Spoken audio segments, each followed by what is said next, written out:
What's up, everybody? Welcome back to another episode and live stream of Let's Get Nuts here on the Ben Thomas Show. Thanks for coming back. Guys, it has been a couple weeks since we saw you last. Last Sunday was Super Bowl, and while I'm not specifically a football fan, I gave everybody the day off so they could go have fun with their friends and parties, and turned out it was kind of a shit game anyways. We should have just streamed, so you hate to see it. But guys, today we have a great show planned for you. We are going to talk a lot about different levels of figures, third parties.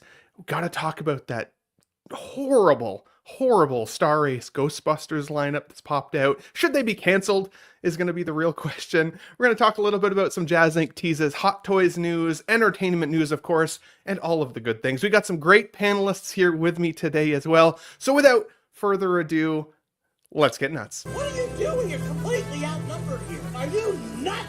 You want to get nuts? You want to get nuts? You want to get nuts? You want to get nuts? You want to get nuts? You want to get nuts? Come on, let's get nuts. Let's get nuts. Let's get nuts. Let's get nuts. Let's get nuts.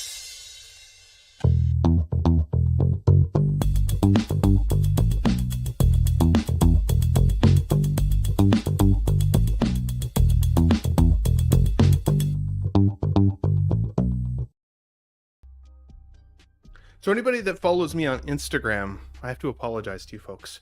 I have lied to you. I told you guys that Pete from Only Fools and Collecting would be here today, but he's not feeling well, so he is bowed out. However, I have replaced him with somebody that you may know as the Money. Somebody who is sometimes critical with regards to his takes, but also keeps it freaking real. Of course, we're going to bring out Eddie Money Mendez first. Good to see you back, buddy. Hey, what's up? How you doing, man? How you doing? I'm good. Sunday we got a 3-day weekend here. I kind of got a 4-day weekend, but it's technically a 3-day weekend, nice. So exciting. Don't got work tomorrow, so that's nice. I don't know about you, man. I needed this longer weekend. For some reason, last week, specifically, the 5 days felt like 4 weeks in a row. So when I got to the weekend, I was like, oh my God, my only responsibility is the show this weekend. Otherwise, I'm going to hide in the dark like a hermit, play video games, and smoke a bunch. So we'll see how she goes. But that's awesome. And you've changed your setup behind you, dude. Yeah, I switched the camera angle. So before my desk, I had it for like an L desk. And I removed the L part of it and moved these detolfs were on the other side of my bed, and I moved them here, and I got my laptop and everything on this side of the wall now, and so the garage shelf is over here, and then I'm gonna bring in more detolfs for back where I used to have these ones. So trying to utilize my space as much as possible since I only really have our bedroom. I've been allotted this space by the girlfriend, so Powers I'm that only be. allowed to maneuver in here. So hell yeah, man. Well, it looks crispy and the lighting's really good, dude. So cool, thanks. Yeah, and you can finally like see a better view of see figures behind me, which is that's what the people want, right? So yeah, I'm not familiar with my saber hilts. Which whose hilt is that? That's the dark saber. So that's why I got them with the Mando. Dark saber. I couldn't see it there. Okay, gotcha. Yeah, the cool. Hasbro one. So cool. And is that the So-So Toys Witcher, or is that a different different one? So-So Toys, and this I'm is trying to find that one. Prince of Persia here. Oh, that probably nice. Nobody has. Is that the Jake Gyllenhaal one? Yeah. And then pull you up a little bit there. The Boba 2-pack above him right there. Ah, yeah, decent. And Falcon up top. Oh, Riddick. Oh, it looked like Falcon actually. That's in our Aragorn. Hell yeah. Cool, man. Well, so, crispy looking display. Thanks. Thanks for switching it up. That's awesome, man. Nice to see a different side of you, literally. So, yeah. Thanks. Awesome, man. And thanks for being here. Of course, next up, we got to talk about this man because, we brought him on the show a couple weeks ago and a couple months ago. And at the time, he was, a bodybuilder. He had lots of awesome collection behind him, but he hadn't really started up his YouTube channel in a while, and I'm pretty confident Let's Get Nuts is what's really propelled this man to his figure journey in life. Of course, we're talking about Jay Mysterio Miotics back in the house with us. Good to see you, guys. How you doing? Hell yeah, man. Hell yeah. Good. Yeah. How's things going for you? Oh, it's going, man. I was sick for a good week there. Sick again. But you know what? Sun is shining here in Calgary. Doesn't yeah. really mean much. It's still -17. It's still cold, but hey, you know what? I'll take that over snow any day. But it's positive. It's a good feeling to finally have the sun in your skin.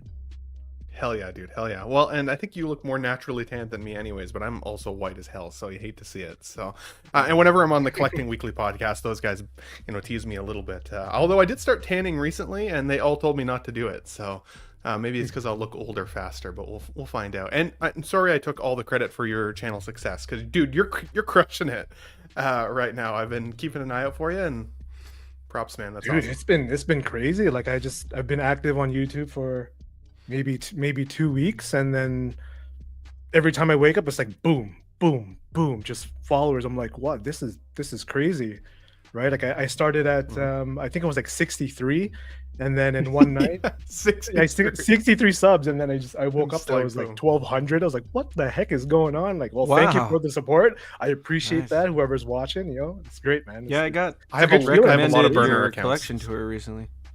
Sorry? Yeah. I just got recommended your collection tour. I only noticed because I saw the Hulkbuster spot right there, and that's on the thumbnail, and I was like, oh, hey, I just saw that video.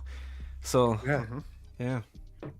Yeah, I'm still getting used to like talking on the in the mic and things like that, and trying not to stutter. It's hard. I don't know. Bet I don't know how you do it. So how flawless you do that. It's a good skill. Lots of practice.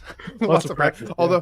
Although every time I've ever listened to myself backwards, I say 100% a lot, and that was something I really had to try and curb, because you can't say 100% to everything, otherwise you sound way too enthusiastic about everything that you're talking about. So you just sound weird in general when you're listening to yourself.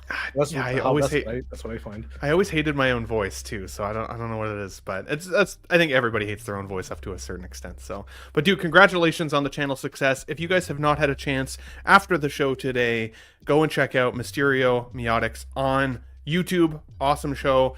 Lots of great stuff on there. The collection tour was wild. Some great shorts, as well as some great video content, figure previews, all of the things. So I'm gonna have to keep up with you now, because you're in the same time zone as me. So if a figure preview comes out first, I'm gonna have to try and beat you to it. You hate to see it. I'm gonna try and distract you. Collabs, I think, is something we should do, and let us know, guys. I actually poked Jay here about potentially doing a collab video on a what's it called, Comic Expo. So that is a pretty cool place to go check out. So maybe we'll figure something out. But we got 2 more wild guests in the chat here, or in the panel. So let's bring those guys in, and then I want to get the show started. Of course, like I said at the beginning, I lied to all of you folks. Unfortunately, Pete can't be here, but instead, I was able to add the British back into the show. And of course, we're talking Aaron Articulates back in the house with us. Good to see you, my friend. How you doing, buddy? I'm doing really well, Ben. Happy to fly the UK flag, as always, on the Let's Get Nuts show. Of course. I was hoping to have you and Pete both here so you guys could compete for who's the top Brit, but I mean... just keeps not happening, doesn't it? Each time. It's either one of us. I'm just hoping, because he's unwell, isn't he, saying? But if he's had the illness that I had this week, mate, well... Yeah. My thoughts go out to him if he's got that. Yeah, Pete, if you're still watching, go and watch Aaron's ramble about illness and see if you relate to it. Aaron has changed his channel up a little bit. Not only were you starting out as kind of 6 scale specifically, but you've kind of opened up the floodgate to rants, rambles, and raves, and kind of a bunch of like comedy in there, and just comedic stories about life and trials and tribulations and all of those things. And I think it's great. If you guys have not had a chance, go and check out Aaron Articulates after the show again today as well. Definitely a little British humor in there. There are some words that I recognize, but only because my family is British. There are some things that you say that I'm like, I don't think people are going to know what he's talking about when he says that. But either way, it is hilarious. You guys got to check it out. So. I'm on, as I've just come on, Ben, I'm on 59 subscribers now. So if anyone wants to be that 60th tonight. Well, Jay was at 63 and then he jumped at 1200. This is it. This is it. Yeah. It starts here tonight. Well, good to have you back, my friend. Thank you for being here as always. And you're here pretty late, so I know you're drinking the beer to stay awake. I'm drinking rum and cokes today, guys. I don't know why. It's family day tomorrow. I only got to hang out with the cat, so he's not going to judge me. But we got one final panelist in the house today. He's being brought to us from his Hilton hotel room. He's got no collectibles anymore. He sold them all off so he could buy the Artisan Jack Sparrow from me. Of course, it is X-Men Supreme Dave in the house with us again. Good to see you, buddy. How you doing? What's up, everybody? This is it. Just TV now. That's all I got. That's right. That's all so I can watch YouTube and stroke my Jack Sparrow's hair. That's all I got. That's it. I'm glad you said Jack Sparrow's hair. Thank you for adding that so quickly. I was a little bit nervous. So that's awesome. We're past 5 minutes actually. You can say whatever you want now. So that's fine. YouTube monetization for the win. That's awesome, man. Good to have you back, Dave. How are things going for you over there, man? Where are you right now, by the way? Where is your collection? What's happening? Oh, it's all back at home. I'm on the road. I'm working. I've been busy lately, so it's good to jump on a stream for the week. Good to see you guys and stream with y'all. I haven't streamed with Aaron. It's good to get on with you. That's gonna be fun. Yeah, man, it's just great to be here. It's great to be seen and to see everybody. Eddie's beautiful face with his new setup over there that's not new to, but it's new to us. I love that, dude. Guys, let's get into the show. We already have 25 people watching here in the first couple minutes, so thanks for being here, getting nuts with us on a Sunday. I'm confident more folks will roll in. We will say hi to you guys here after the entertainment news section, as we always do. But today, let's get started up with a warm-up. Now, credit where credit is due. I did not come up with this warm-up myself. I actually saw it on Facebook the other day, and I was like, that's a good question, because this is hard for me, and I put a poll in the chat for you guys, so get involved in the chat if you can with us. Blue pill or red pill? What would you choose? What would you eliminate, and why? And I was going to put in the poll, like, what about X-Men, or what about Gargoyles, or what about some of the other amazing shows that were existing around this time? But these were two huge ones for me. I gotta say, for me, it's blue pill all day. Blue pill all day. Batman the Animated Series has defined my life.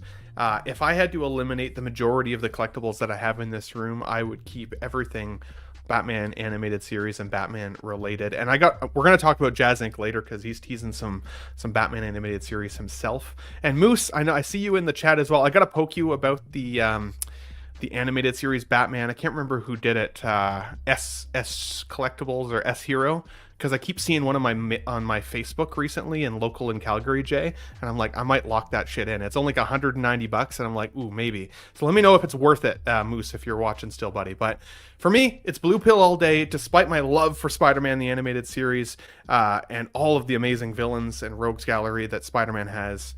Batman all day. Money Mendez, Eddie, what about you? Is this a hard one for you? Is this an easy choice? Where are you at? It's not that hard for me. Pause. Because I think I was too young for them. They're both nostalgic for me, but not as like some other stuff. I think when I was a kid, I was getting more into like Cartoon Network and Nickelodeon shows. That stuff is super nostalgic for me. But these are like, because I was born in 92, which is when animated series started, and it ended in 95. I was only 3. And then Spider-Man, same thing, like started in 94, ended in 97. So I was like finally getting into it. So I think if I had to pick one, it would probably be red pill Spider-Man, because I think I ended up watching that a little more because I was a little older. And Fair. And then Justice League, I think I watched even more. Yeah. But yeah, I know this is super nostalgic for everybody, and it's nostalgic for me too, but like it's not it's not like Nickelodeon and Cartoon Network was for me. But, totally fair.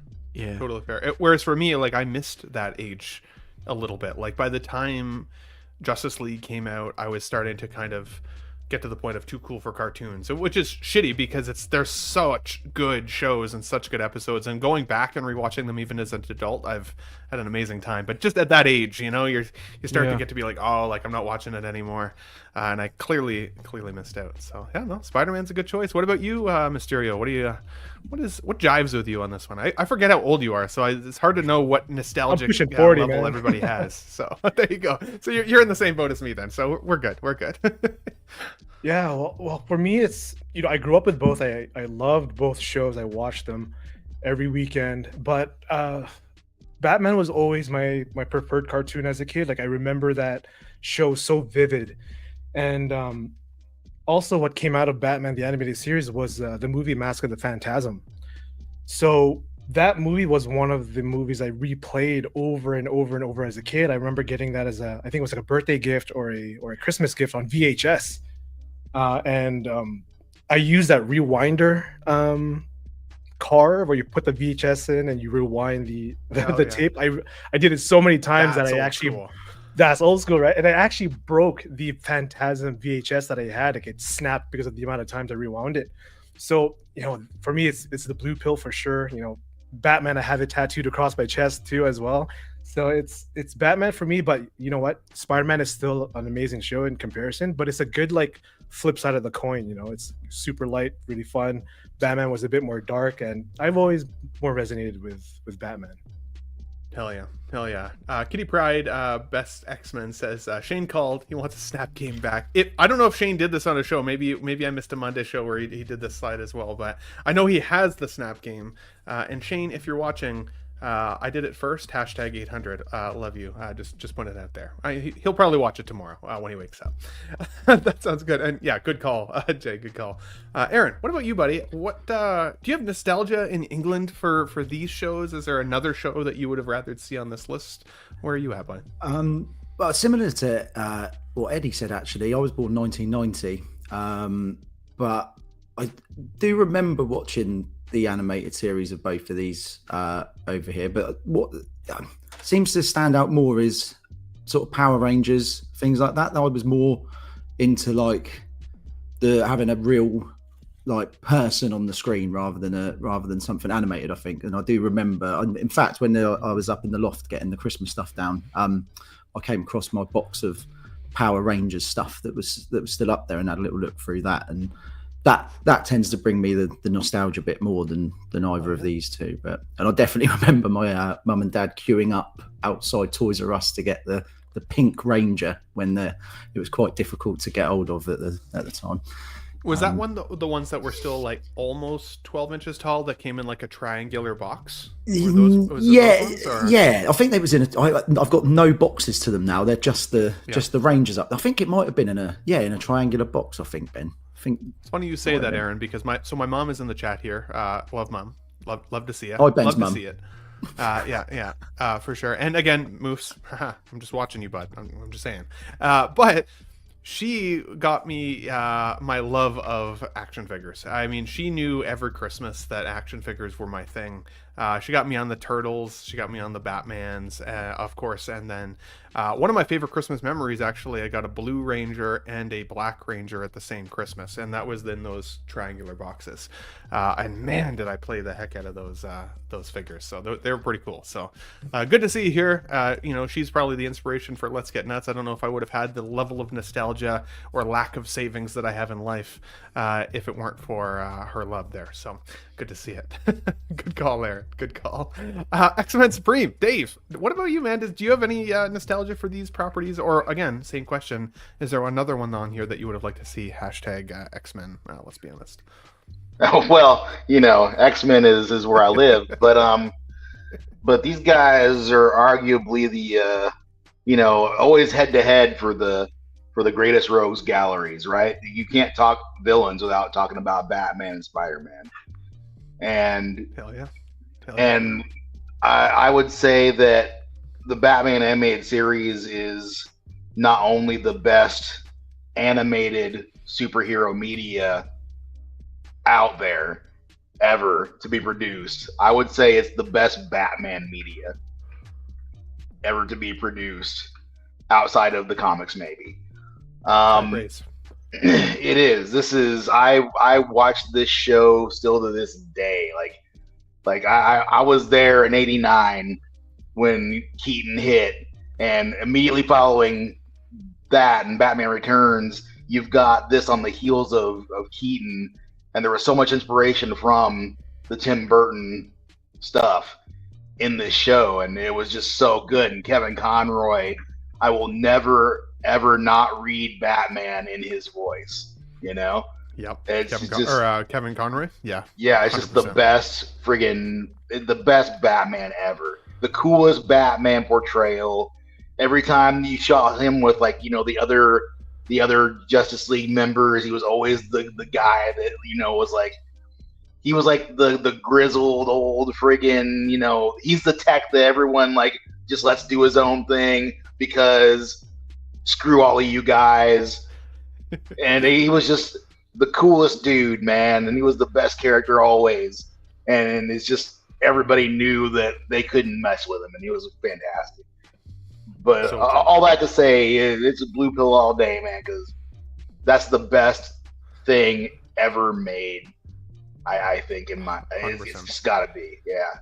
One of the first cartoons ever drawn on black paper as well. So one of the reasons it popped so aggressively in terms of its coloration and saturation was that black paper that it was drawn on. And it was cool history in there. You guys, if you haven't had a chance, should definitely look into how it was made and kind of the history of the show. It was very, very, very cool.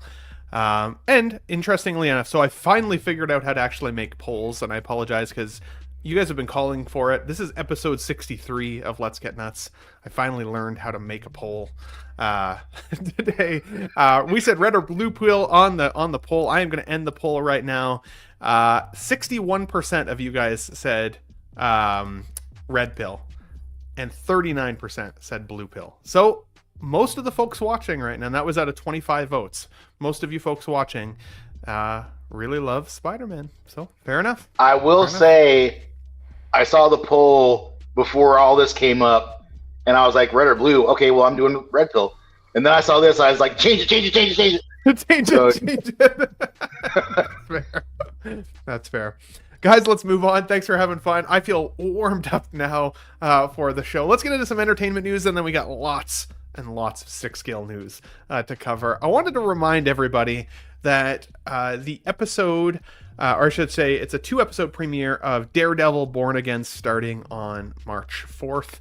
The last couple weeks, I've been binge watching the Netflix Daredevil series again. I'd watched it all years ago now, but honestly, I didn't remember most of it, and I loved season 1. Season 2, there's some great parts of it. I really like the stuff with Punisher, but I remember really enjoying season 3 as well, which I'm only halfway through second season, so I've got about 2 more weeks to be able to binge watch the rest before the show starts up here. But I was really curious, just kind of at a high level from you guys.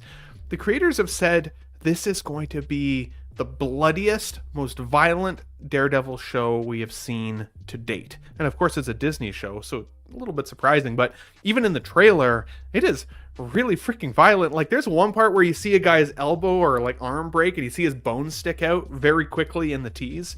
So clearly, like, it's going to be pretty violent.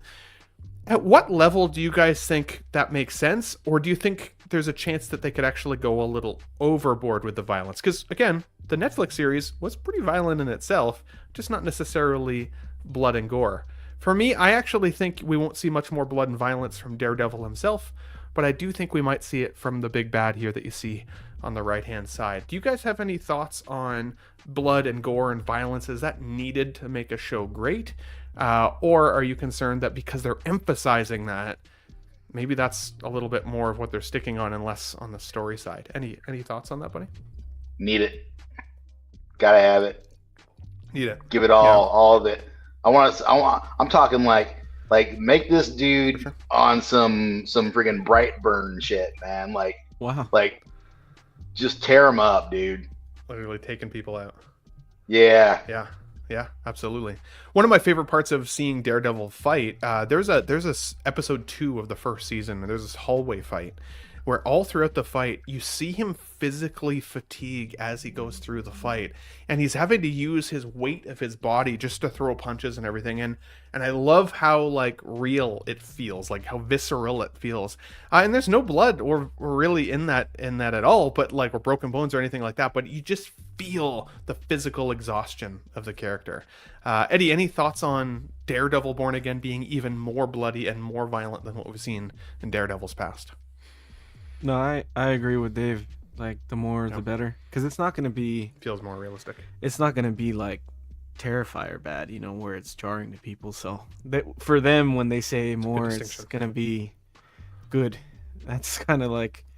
So I'm like, yeah, it needs that, and I just hope that with the blood and the violence comes the grittier story, you know, the darker, like, not so much fun. I feel like there's gonna be an element of fun to it because they want kids to watch it too, but like, I would like a darker, serious tone for him instead of like a.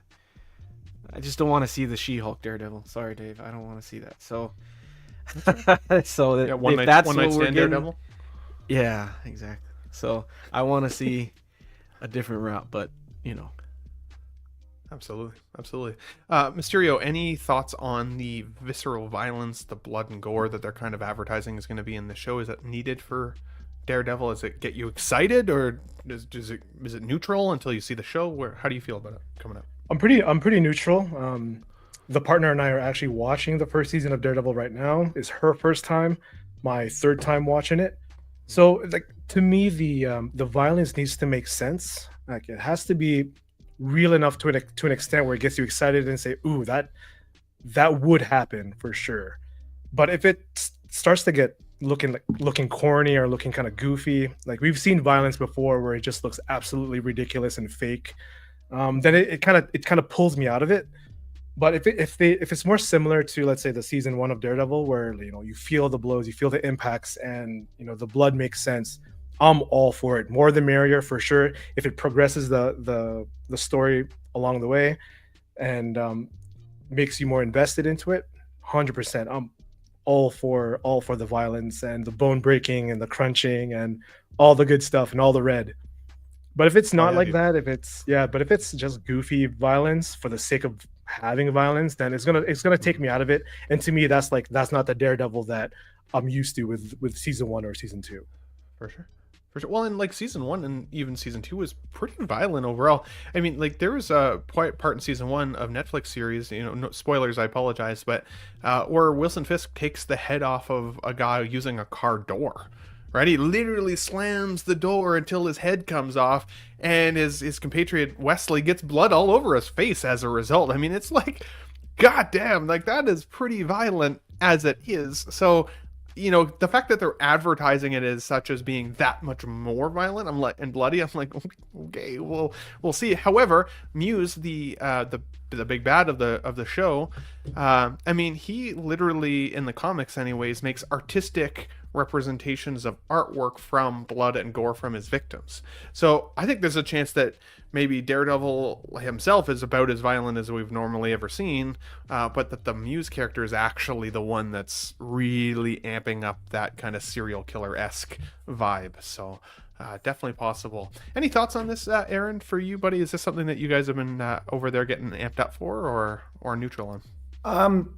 Quite neutral, but I'd say with regards to the violence and stuff, if sort of what Mysterio was just saying, that as long as it's not being done for the sake of it being done, then no issue. And if there's an opportunity to talk about RoboCop, I will, and I'm going to now. If I can squeeze it in, as I should, yeah. If I can relate it to RoboCop, I will do. So when the film from 2014 or 15, whatever it, well, I don't really recall when it was, to be honest. It was that terrible. But with the no violence there, it loses its appeal completely. That franchise needed violence, and I feel this does as well. And if you cut that back, then you lose the essence of the show. And I have read Amazon have picked RoboCop up for well, not him, but the franchise for a series.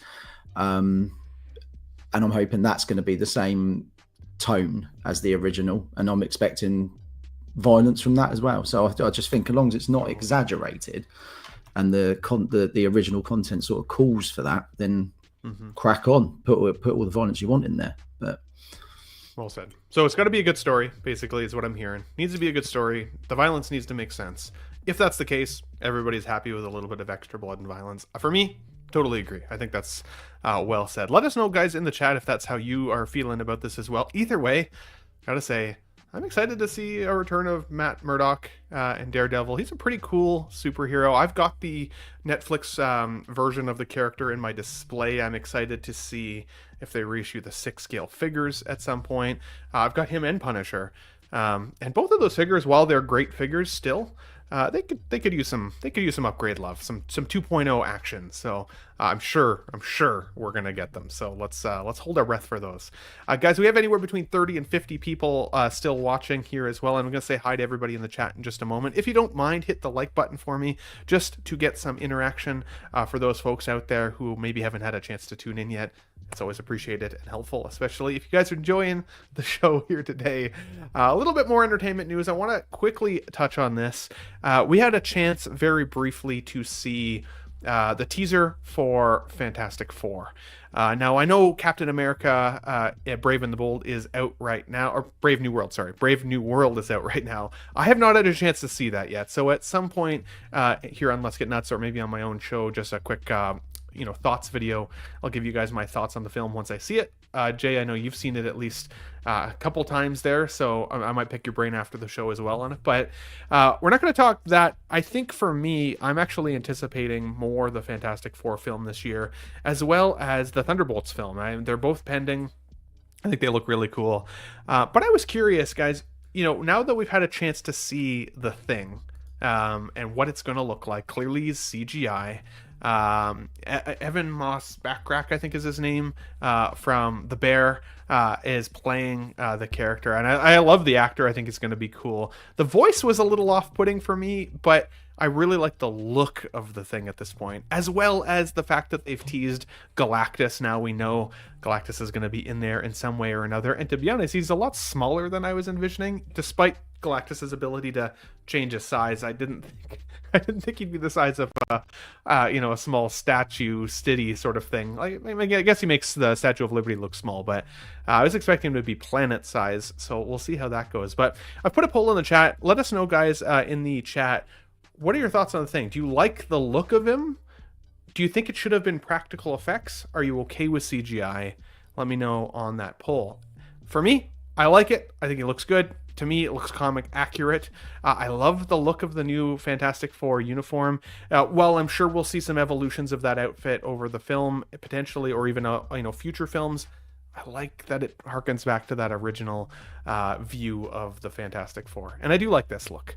Jay, I'll go with you first. Mysterio, what do you think of the look of the Thing? Are you happy with the fact that he's CGI? Do you think it should have been practical effects? And what are your thoughts on a Galactus coming in to the MCU? Well, for the Fantastic Four, the aesthetic of it is, I absolutely love it. It knocks it home for nostalgia. It looks just like how he did in the comics.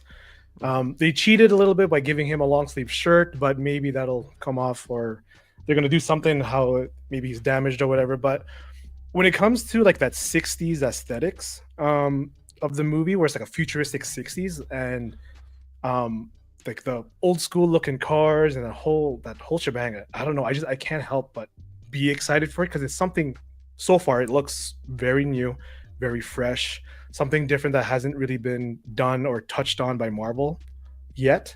So that is, I don't know, it gets me excited.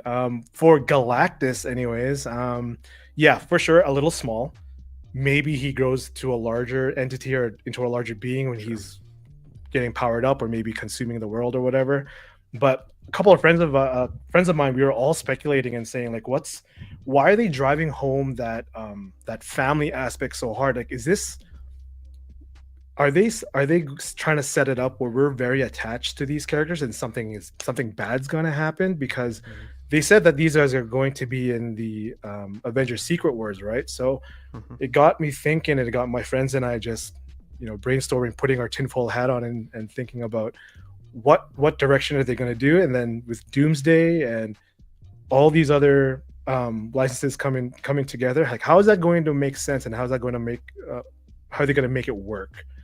But yeah, back to the point, yeah, absolutely love it, love the look, looking forward to the movie. July is going to be insane with this one, Superman and Jurassic World coming out.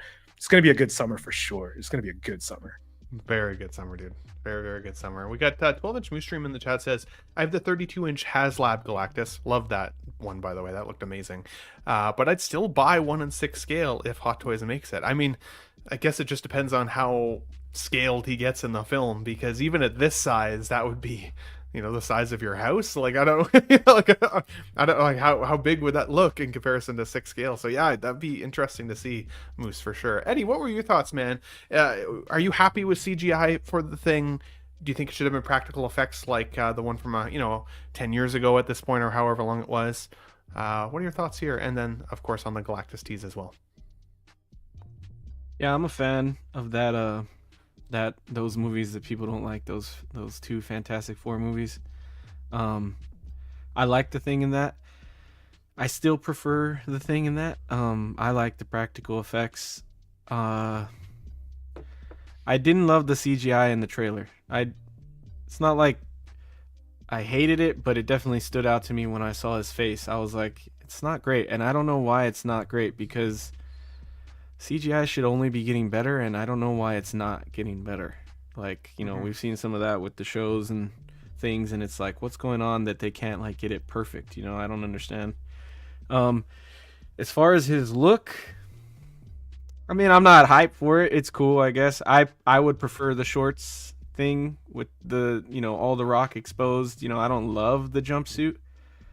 I get why they're doing it for that era aesthetic. But yeah, I don't love the jumpsuit. I would prefer, but again, it's not gonna deter me. It's not my preferred look. And also the unibrow thing. I know everybody loves that classic look, but I don't know. He doesn't look badass to me, and he's supposed to be the badass one, other than Johnny, who's like, he's also a badass, but he's like, Sure, the hot rod, kind of like the hot head anyway, like in that aspect. This guy is supposed to be, I know he's like the all lovable, so inside he's like soft and sensitive, but outside he's supposed to look like a badass, and I don't get that look I don't get that feeling from this, but it's not like, I get why people love it. People that love this the Thing in the comics, they love this, and I'm like, we'll see, I guess,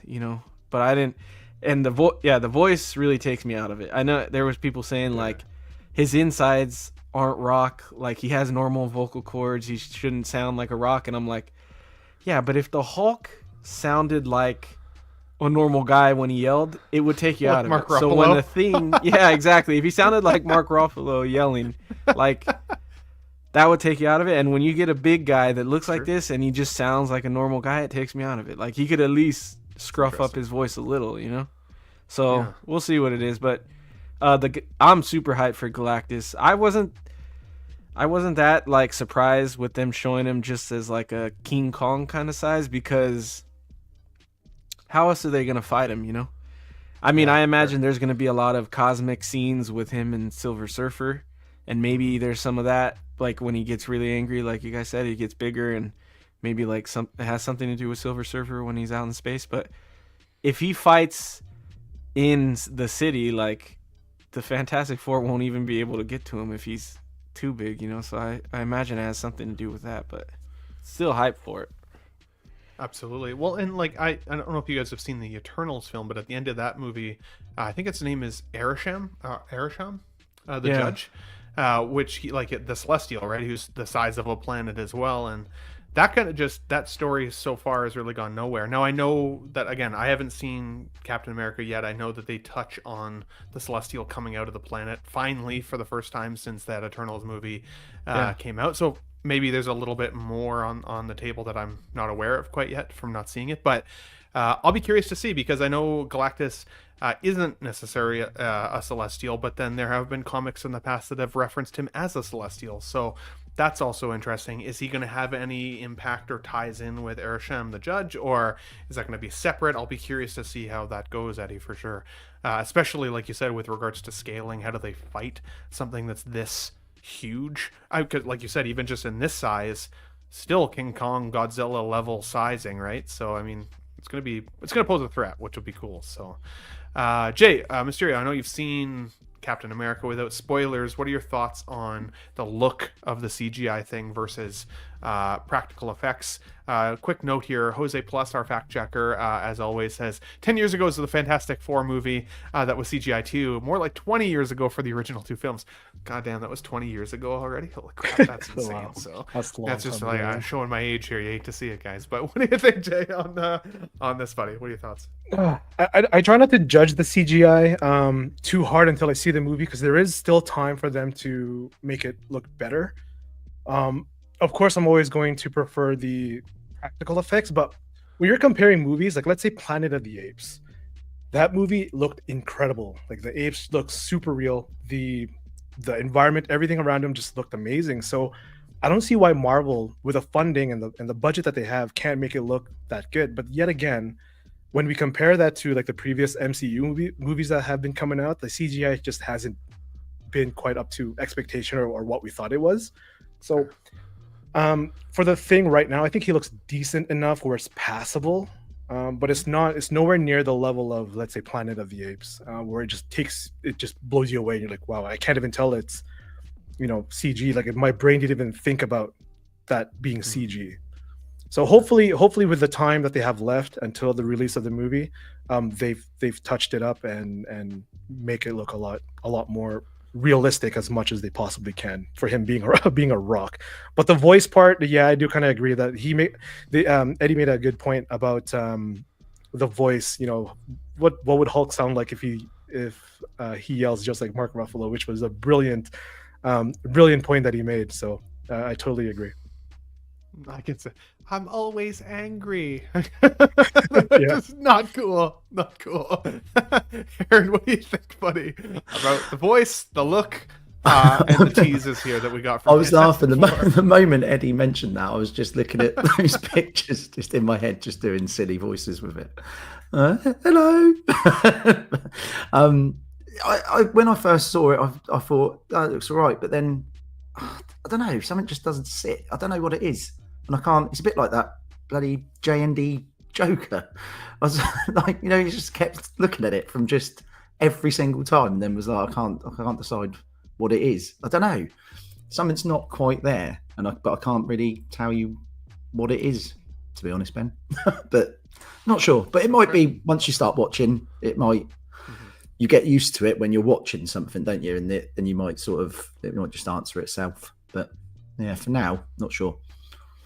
That's the one thing I said 2 weeks ago when we talked about Superman and the look of the outfit, right? If you show it to the film, you don't know what he's going to look like, and you're loving the movie, right? You're just into it, right from the credits roll. You're into it. You got your popcorn. You're having a good time. You finally see the Superman suit, and you're like, that's pretty cool, and you feel happy about it. You feel excited about it. Suddenly, as collectors and people of nostalgia, like all of us here and watching, are a little bit more receptive to it. But I think sometimes it's easy to be critical when we are seeing something a little bit more out of context, right? A lot of us have looked at that new superhero or Superman outfit and been like, don't love it. Don't love the red panties. Don't love. But if you hadn't seen it until that movie rolled, I wonder how we would have felt differently. And this might be kind of one of those examples of that where, right now we haven't seen the Thing in action yet. We don't know what it's going to look like in a fight scene. We don't know how he's going to sound when he's getting real intense. So as of right now, I mean, him cooking in the kitchen is kind of like, he's not as badass as I would have thought, but I'm still excited to see it. So I'm kind of neutral, this or that, kind of thing. So Dave, any thoughts on that, buddy, before we move on in terms of the Thing, Galactus, excitement for the film, any of the above? I don't have, I guess, the critical eye that a lot of people have. It does not bother me. I think he looks great. I'm not gonna tell this dude if I see him that he doesn't look badass. Do what y'all want, but it's like, hey, I want to know Bigfoot exists, but I don't need to meet that motherfucker. You know what I'm saying? The voice, though, I gotta say, that's the first thing. I think it hit everybody. Because, man, yeah, they need to gruff it up. They gotta gruff it up, man. Because he's a big, burly dude, and he needs to sound like a big, burly dude. Like, there's one guy who's giant and tough who you ain't gonna mess with, who can have a baby girl voice, and that's Mike Tyson. But he ain't Mike Tyson, all right? He needs to sound like a big rock man, okay? And that's just all there is to Now it. that you put it that way, though, if he had a lisp, I wouldn't be upset about it, I don't think. Keep the voice the way it is now. After that, just keep the voice the way it is. Yeah, that's kind of funny. It's clobbery time!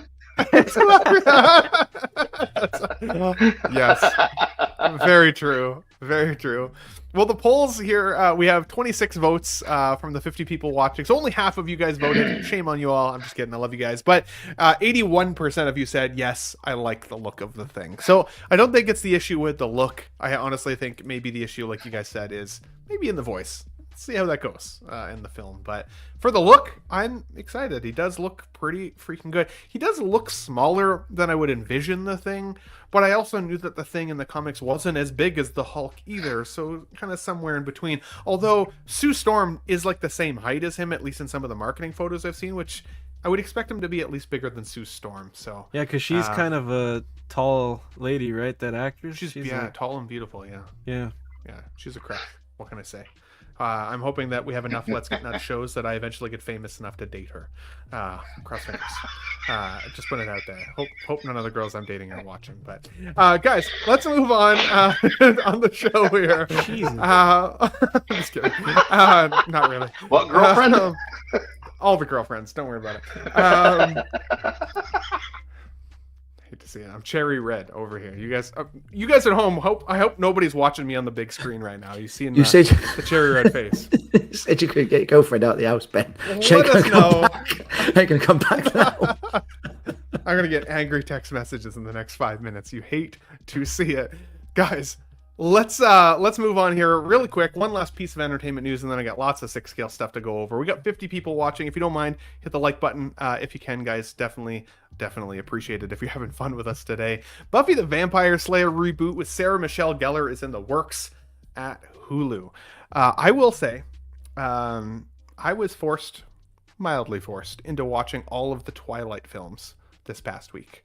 Never seen them before in my life. I've had a lot of girlfriends over my lifetime who have tried to make me watch those movies, and I was a hard no for many years. However, I've always thought the like vampires versus werewolves kind of, storyline is cool. And I was like, fuck it. You know what? I will give it a chance. Robert Pattinson's my new Batman. I'm happy with him, so maybe I will like the films.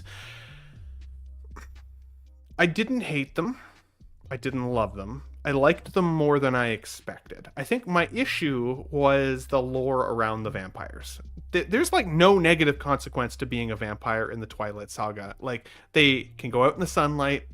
They have no souls, but they clearly freaking have souls because they don't just drink everybody in sight. They're way more romantic. All of the cool aspects of the vampires are just sucked out of it. It's just meant to be a teenage romance show. Buffy the Vampire Slayer, however, was also made to be a kind of a teenager vampire show back in the day. But one of the things that I loved about Buffy was the vampires still had some stakes. They were still evil creatures, evil soulless creatures. And, one of my favorite aspects of Buffy wasn't actually the Buffy show itself, but it was the divergence into Angel and Angel's TV series. If you guys haven't had a chance, I would actually recommend going back and watching Angel as a series. It's an amazing show. There's some wonderful aspects of it.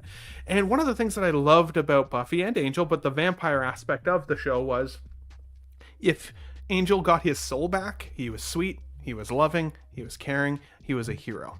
The minute he transitioned back into Angelus, the soul was ripped out of him again. He was a bloodthirsty, sucking vampire, and he was horrifying, and I liked that.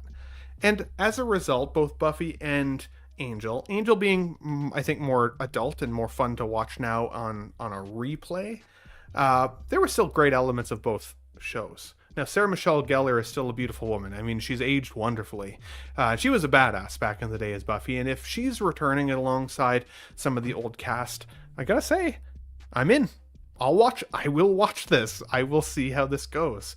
But I'd be curious of you guys, any Buffy fans here? Any vampire versus Lycan or werewolf fans here. For me, as I was watching Twilight, I kept saying, okay, we're watching Underworld after this because, you know, I love Kate Beckinsale and I like those vampires and werewolves as well. Dave, I'm going to go to you first. Any thoughts on Buffy coming back around? And will that be something you watch? First off, vampires having steaks. Nice. Wow. I didn't even notice I said that. So, rolled off the tongue. So yeah, I don't know about a reboot. I feel like it can't be like a solid reboot, right? Like I feel like they maybe if they did like a continuation with more of a twist, kind of like how they did with Evil Dead when they kind of soft relaunched that with the second one. That could be a cool, different kind of take. Keep some of the same DNA from before, but now it's kind of like, you know, a little bit different and further on into the future. That would be probably the way to go. I don't know. But like that Buffy was freaking cool, man. I just want to know how funky her chicken is. That's all I want to know. Wow. We didn't get that with this Buffy. And I want to get that funky chicken with this Buffy. That's all I'm saying. I don't even know what that means, Yeah, I but don't even know what that I'm means excited either, to see it as well now. Now that you've See, put that's that out there in the world. that's some real deep cut Buffy stuff right Once there. you say it no. on the internet, it lasts you forever. You realize this, right? People Oh, in yes. 30 years from now are going to be able to I watch want that. the I show want that funky and look Buffy for the chicken. for the funky Buffy chicken. Jesus. That's what I'm talking about. I like it. I appreciate that. Let us know if you guys are excited for a funky Buffy chicken, just like Dave, for sure. Aaron, what do you think, buddy, in terms of Buffy making a reboot or a return to the silver screen? Is that something you're interested in? I'm not, no. But I do. Yeah. Well, I'm not going to sit here and lie. But I do understand this had a massive following. Like, I do remember when this was around, like, if you were into this, like, people were well into it. But this was one of those, when I saw the news pop up, I just sort of did that sort of like, oh, no. Like, really? I just think some things just better left. And I just think this might be one of them. But if you loved it, though, you'd probably be like struggling for air, wouldn't you, at the moment? But not for me. Sideshow made some pretty wonderful Buffy figures back in the day. And when I say pretty wonderful, I mean actually pretty terrible. Like before, this is a side note story. I used to have a buddy named Robbie. I'm not going to say his last name, but I was probably 19 or 20. And this man was in his 50s. And he loved Indiana Jones and he loved Buffy the Vampire Slayer. And he would always dress like Indiana Jones everywhere he went. He had the fedora and the outfit. That was his look. And we were servers at Eastside Mario's back in the day. And so he was an adult server. I was a much younger man at the time. And he invited me and my buddy over to smoke joints and watch some movies the one night. And we went over to his place and he had the biggest collection of 6-scale figures I'd ever even seen. I didn't even know 6-scale was a thing back then. And the standout piece of his collection was his indie figure as well as his Buffy the Vampire Slayer figures. And they looked like dolls. And we were so weirded out at the time because we were like, oh man, like, I don't know. We were very judgmental. And I am now surrounded by 6-scale figures, but it was my introduction to that world. He had Buffy posters, overlapping Buffy posters. He loved Buffy, but they were not great toys back then. They just they didn't look very good. So I'd also be curious to see if maybe 6-scale comes back around and gives us some more love for Buffy, because back then, man, they looked like Barbies, and it was weird. You were a very naive kid, huh? You're 2 19-year-olds going to a 50-year-old dude's house that dresses like Indiana Jones all day, and you weren't worried about not coming back? I just wanted free weed. It was before it was legal in Canada. Oh you know my what I'm saying? God. So He's like, that's a total Canadian thing to do. Like, hey, we're gonna go over to our buddy's house, hey, and bro, you know. Just jump in the van, kid. Jump in the van. Yeah, exactly. What the heck?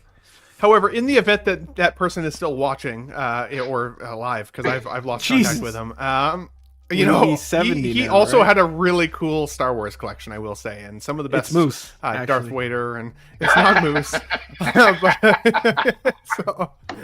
Yeah, we'll see it. We'll see. So, but yeah, that was my first introduction to 6-scale anything. That was long before I ever even knew that it existed. And of course, this was Aaron. You know, like when I asked Aaron if he was interested in Buffy, this is clearly Right, him. okay, people, you have to tell me these things, all right?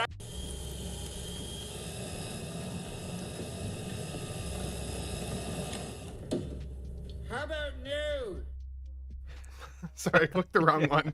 You hate to see it. Rookie move. I've been off for 2 weeks. Don't worry about it, guys. All right, you know what? Let's move on. I've shamed people enough out there in the world. Love all you guys watching. Hope you're having a laugh with us today.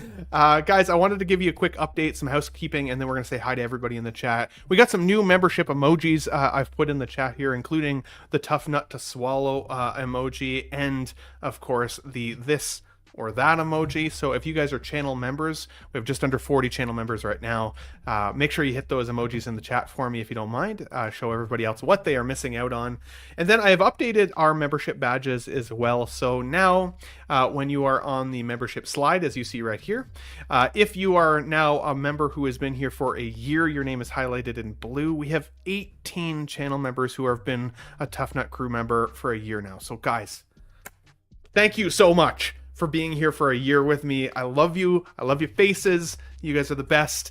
All of the people highlighted in blue will stay in blue as long as they stay over that 1 year. I've updated everybody's badges beside their names as well. 2 years is next. Who is going to be the first to a Terminator, and then potentially that third 3-year, which is now a Nutbuster. It's been added. So guys, as you can see here in the chat or on the screen, these are the membership badges. I have pinned the membership to the channel here as well. Happy to have you guys as Tough Nut Crew members if you want to join in. If not, that's okay. I'm just happy to have you guys watching the show and having some fun with us. But with all that said, let's say hi to everybody who's here. Is that everyone? I keep on hitting more.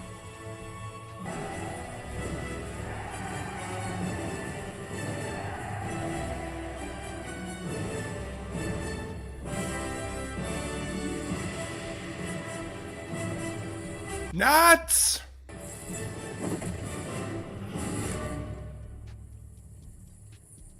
Assemble. Alrighty, we got Valkyrie Magnus in the chat with us as well. Hello, good afternoon, Ben Thomas and panel and fellow collectors. Good to see you, my friend. Thanks for being here, of course. We got Feel the Burn in the chat with us as well. Hello, boys. Good to see you, my friend. Thanks for being here. We got Mark P. Happy Snowstorm Sunday. Yeah, no shit. It has been super snowy. Actually, my family right now has 5.5 feet of snow beside their driveway. So my dad was out snow blowing his driveway, and you can't see him past the snowbanks. Hilarious. He's just slightly under 6 feet. So we got Jim Collector in the chat with us as well. Good evening, all. Good to see you, my friend. Definitely go over and check out Jim's channel as well. Great channel over there. We got Pop Culture Relics. What's up, everyone? Good to see you, my friend. Hope you're having a good dad day with the kids there as well. We got 12-inch Moose Stream in the chat with us. Good to see you, buddy. Thanks for being here. L Walker in the chat. What's up, Ben Thomas Show? Good to see you, buddy. We got X-Men Supreme here on the channel and in the panel as well as in the chat. So you'll love to see it there. We got who else? Money Mendez with us on the panel and in the chat, of course. Let's see who else here, guys. We got Clinton Martin in the chat with us. Howdy, folks. Good to see you, buddy. Thanks for coming in. Kitty Pride, the best X-Men. Good to see you here as well. We got Jose Plus, as always. Make sure you YouTube subscribe to Jose Plus, fact checker. You'll love to see it. We got Rachel Miller in the chat with us. Love to see her here. We got Night Wing in the chat with us. Need a yellow pill for X-Men. I think that was for X-Men Supreme there, buddy. Good to see it there. We got King Dingaling with my Bucky's logo on there. You'll love to see it there. We get those scenes where Stick was being tortured was pretty violent on Netflix. 100% it was, dude. We got P Rockzilla in the chat with us. Ben just got the new strain, Blueberry Frosting, listening in as I pack my bong with this magical stuff. What's up, collectors and panel? I am jealous. Make sure you share some if I get a chance to visit you in person, P-Rock. We got Doug Guito in the chat with us. What's going on, everyone? Good to see you here. Definitely, it's been a little while since we've had a chance to have you in, buddy. So thanks for being here with us as well. Let's just see here, guys. I want to make sure I don't miss anybody. We got Stuart Shepard. That's a new name I don't recognize. Don't mention the Manchester United score. Not watching it at the moment, of course. That's a friend of mine, that is. Oh, is it? There you go. Is it a yeah. good game? Is it a good game, it was Aaron? Absolutely where are we shocking, Ben, and I don't want to talk about it. Hate to see it. My grandfather, British, his team was Manchester United. They would have football watching days, like, right, where my nan would make sandwiches, usually corned beef sandwiches, right, and we would watch football together. So he's passed now, but that's still, every time I hear Manchester, I think of my poppy there. So that's pretty cool. So we got Adrian Cervantes in the chat with us as well. Hey, you're back. Let's fucking go. Absolutely, buddy. Good to see you here, man. Thanks for being with us. We got Blue Tattoo in the chat with us as well. Good to see you. SpongeBob Square Balls, Classy Thomas. We miss you, buddy. Hopefully your voice is coming along. I'm sure we will see Classy back with us here in the panel once he's feeling a little bit better, of course. Let's see here. We got Mitchell Lawrence in the chat. Angel was cool. Buffy, I never understood why you would go back to school with supernatural creatures attacking all the time. Because she was the chosen one. She was the one that was responsible for protecting everybody. You know what I'm saying? We got Gilbert Hartman in the chat. Buffy fan, Angel fan, Charmed fan, Cobra Kai, Smallville. Absolutely love Smallville. And Dark Angel fan. Never watched Dark Angel, but I loved Angel and loved Smallville back in the day. That's for sure. In fact, I've been meaning to go back and watch Smallville, but it's so many episodes. I'm like, I don't know if I've got the time. That and Supernatural. I'd like to watch Supernatural again at some point. But we got Cy Moon in the chat here. It's from the Buffy movie. How funky your chicken, how loose is your goose. I did not catch that reference. That's been a long time since I saw that movie. But good catch there, good sir. Good catch for sure. Let's see here. Oh, I better shout this out here. We got X-Men Supreme celebrating his 10 months of membership with a woo in the chat. Dude, you're almost at that year mark. I'm going to be able to make you blue in the screen here very, very soon. You'll love to see it. I think that's everybody. Oh, last person. Chris Selfridge. You came in just under the line, buddy. Good to see you here, man. And thank you guys all for being here on Sundays. I know I've been a little bit sporadic with my Sundays lately, so everybody who shows up every Sunday when we go live, I love you faces. Thank you for being here. Let's get into some 6 scale news. But of course, on the screen, this isn't actually 6 scale. But this was teased, the Cosby bobblehead collection. Now, I was kind of hoping Dean might be here today. He almost was here, because I once said on Collecting Weekly a few weeks back that I would say it's almost feeling like a guarantee that whenever we see Cosby's or Cosby baubles or Cosby Cosbabies, all of the things, that they all seem pretty much the same to me, that there's a pretty freaking good chance we're going to see it as a hot toy. And as you can see on the screen, we've actually got the hot toys now for the majority of the characters here, with the exception of Brown Suit Wolverine. We haven't seen a full flamed out Johnny Storm yet. And we're still waiting on Elektra, as well as Gambit. So there's a couple here that could come, a couple here that haven't come yet. I will ask you, X-Men Supreme, Mr. Dave, is there anyone on here that you are like, man, they have to still make this in 6 scale? Yeah. Every Wolverine that ain't been made yet. Fair. Easiest answer ever. Yep. You'd get the brown suit and that other one in the back corner there. Wasn't he the one that was up? Was he the one that was up on the cross? Or oh no, that's the Age of Apocalypse, the Weapon X, with the missing left hand. He's got the adamantium nub right there. Yeah. Gross. Yeah. Gross. What about you, Jay? Any here that haven't been released? Do you feel like that theory is sound?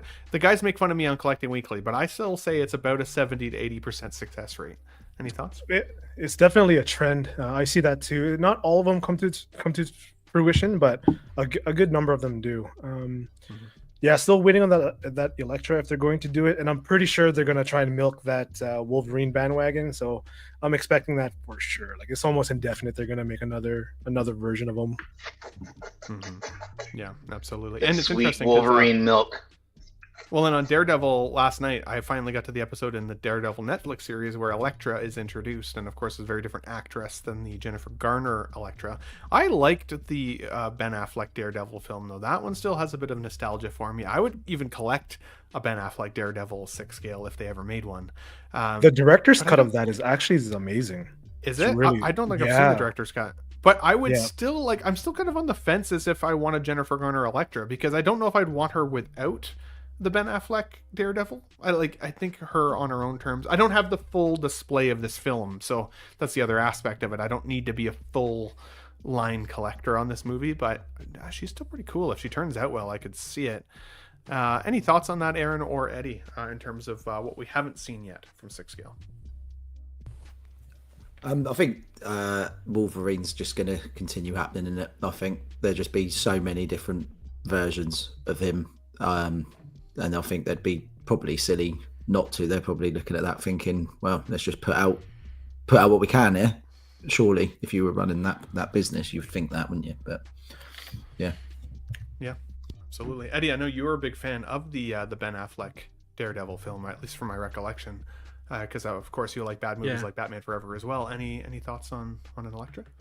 Yeah, they tease Elektra, so I'm still hopeful we're getting that. I hope they don't just don't just throw out that tease and then not give it to us. So yeah, I'm that's probably the number one that I'm waiting for out of these. But I would really like to see that brown suit at least. If they don't do all of those versions, they got to do the brown one first, because I think that brown suit looked even better than the regular suit that we got. So I need that one. Hell yeah, dude. I was shocked they haven't given us the brown suit already, to be honest. I'm very, very surprised about that. So fair. Well, guys, let us know in the chat, is there a figure here from the Cosby line that you'd be hoping to see? For me, it is actually the brown suited Wolverine. I think that would be cool. And I am hoping that they still give us at least the Elektra and the Gambit, since they have teased those. We can't have some of the... that what do they call it? What do they call it? What were they called again? Like, what was there? It starts with an R. I forget. They're not. They're not Rebels, but they're. You know what I'm trying to say, right? The Resistance. The Resistance. Resistance. Yeah. We can't have half the Resistance in our display. That doesn't make sense either. Do you think Nightwing says brown suit, Wolverine, and Gambit. We need them. What were you gonna say, buddy? Well, because the bottom left Deadpool is the one that they teased, or Reynolds teased with the video, with the damage and the claws and everything. Is there a chance that's not coming anymore? I thought that would have been up already too. I'm shocked that they teased it so aggressively like that and then never put it up. Yeah. So, it could have been the negative reception. I mean, like, a lot of people were kind of like pissed because they just were getting their current Deadpool, or like it was on the way to them, right? So I wonder if it inspired, cancellations and stuff like that. I hope not. I still want that shit. Expecting. Yeah, I know. Me too. Same. They're probably gonna do a gap in between, because remember how they did that with Mandalorian, where they released that first deluxe version, and then they did that Chrome like months after, and people were just in an uproar about it. So they probably learned their lesson and just put a couple of months in between. Hot Toys learn a lesson? No. Oh, that too. Well, and then this company popped up. So we've been talking about Captain America. Anthony Mackie now is the new Captain America in the MCU. But Power Toys? Power Studio. I've never heard of Power Studio before. Guys, let me know in the chat if there are other figures that I should look at that have come from Power Studio as an example of what maybe a final product looks like from these folks. Because the Captain America here is certainly unique. Definitely looks more comic inspired than anything else that I've seen kind of up till now. I gotta say this is not for me though. I'm not the right market for this. While I love comics, I was never even much of a Captain America comic guy. Maybe because I'm Canadian, it just doesn't hit the same way. I liked other characters more, but this is a skip for me. But doesn't necessarily look terrible either. Do you guys have any experience with what is it? Power Studio? And what are your thoughts here on the Avengers Captain America? Eddie, I'll start with you, buddy. Any thoughts on this one? Yeah, I don't know none come to mind, Power Studios, but yeah, it's not for me either. It's I feel like I don't like the way the fabric hugs the body. Like, it's not tight enough, too loose. And I mean, the accessories are cool. The flag and the base looks cool, and I think it looks like Alex Ross inspired a little bit, so I'm guessing that's what they're going for. But yeah, they didn't hit the mark for me. I wouldn't have got it regardless, because I'm not really that comic guy that gets those, but yeah. This almost feels like an I'll wait for Hono video that needs to be made, because it's like, it doesn't look bad, but it doesn't look amazing. There are some aspects of his mouth plate that I think look like oddly colored, and I don't know if it's just the saturation of the photo itself or if it's kind of a weird paint job, but again, with us seeing comic inspired characters coming out of Hono, and honestly the comic line from Hot Toys, I'm a little bit surprised we haven't seen this. We've seen something very similar to this from Sideshow back in the day, but not this specifically. Aaron, is this something that, if the price is right, you'd want to put in your collection, or is this a skip for you? No, it's a definite skip for me, but I am a little bit intrigued. Is it a new company, Ben, are we saying? Is this? I'm not sure. I think it's got to be probably a branch of a previous existing company. Guys, let us know in the chat if you've had any experience with Power Studios, because again, this is a new name for me. So it wouldn't be surprised. A lot of the time, the Chinese companies, they start out as something, and then they get shut down. So all they do is change their name and open the doors again, right? So wouldn't be surprised if this was a previous company that has now turned itself into something else. But I could be wrong there. I'd be interested to see, not that I'm, as I say, I'm not getting it, but I'd be intrigued just to see price point, if they're. I was just saying 227 ship, not including tariffs. So 227, I'm like, no, this is a solid $150 for me. That's that's where my line would be on this. $150. 227. That's wild. Can you go back to the first page actually, Ben? The one before. Yeah. I was just looking at that one. Yeah, I'm not even sure about the expression on that sort of. It looks really like he's like he's almost shit himself. Shit himself. Yeah, you hate to see it. Nobody wants a cap that shit himself. Nobody wants that. I should put a poll in the chat. Who's getting this figure? What the? Let's do a quick poll while we. Who's next? You worked out how to do a poll, and now you can't stop doing it. I have to do a poll now. Yeah. I like polls. Captain, shit his pants. That was a huge pause, by the way. Imagine if they had called it a Captain Shit His Pants. By Power Studios. Like polls Betsy in the Wetsy? chat by Power Studios. Captain Shit His Pants. Captain Shit His Pants. Oh yeah, yes. that looks Or good. is that a no for you?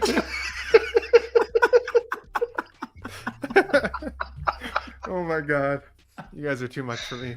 Dave, what are your thoughts? now that we've totally soiled this release, how do you feel about it? Oh shit, hey. That is the face you make when you shit glory. Shit patriotism. That is a glory shitting face right there. Oh my god. I think he's bearing down. He can do this all day. He's getting it done, man. The votes are rolling in. We've got so far 11 at 64% no. Keep it going, guys. Keep it going. By the way, Aaron, Katera says hello or hi, Aaron. She's probably your biggest fan right now. By the way, we watch your show all the time together. So. Oh, that's wonderful. Yeah. Hello, Katara. She was happy to see you here. Jay, any thoughts on Captain Shit Your Pants? Squeezing it out here. No. Even if I did have the room, no, I wouldn't be getting this. I mean, there's probably going to be a better comic version of Captain America coming out anyways, but this just doesn't do it for me. And that suit looks like it's gonna flake as well. So just a big fat no for me. Yeah, that's true. That's true. I mean, the base looks good. Yep. Like the base looks good. It's a decent size. But so it's a pass. I kind of do like the American flag too. Actually, I think that's kind of it is a cool accessory to have. So I couldn't give him a Canadian flag, unfortunately, but you hate to see it. But I will say, I apologize in advance. Little Titan here says nice figure. Anybody who's watching Let's Get Nuts, at least on the replay or live, who is excited about this figure, I'm sorry. We don't mean to yuck your yum or take the love out of it, but not every figure we can love. So you guys get a chance to see our true reaction to some. I'm sure Hono's going to do it. I'm sure Hono's going to do it. I also agree with that. I would. Yeah, because they've already got Thor supposedly coming. They've been talking about him long enough. They did a classic Iron Man.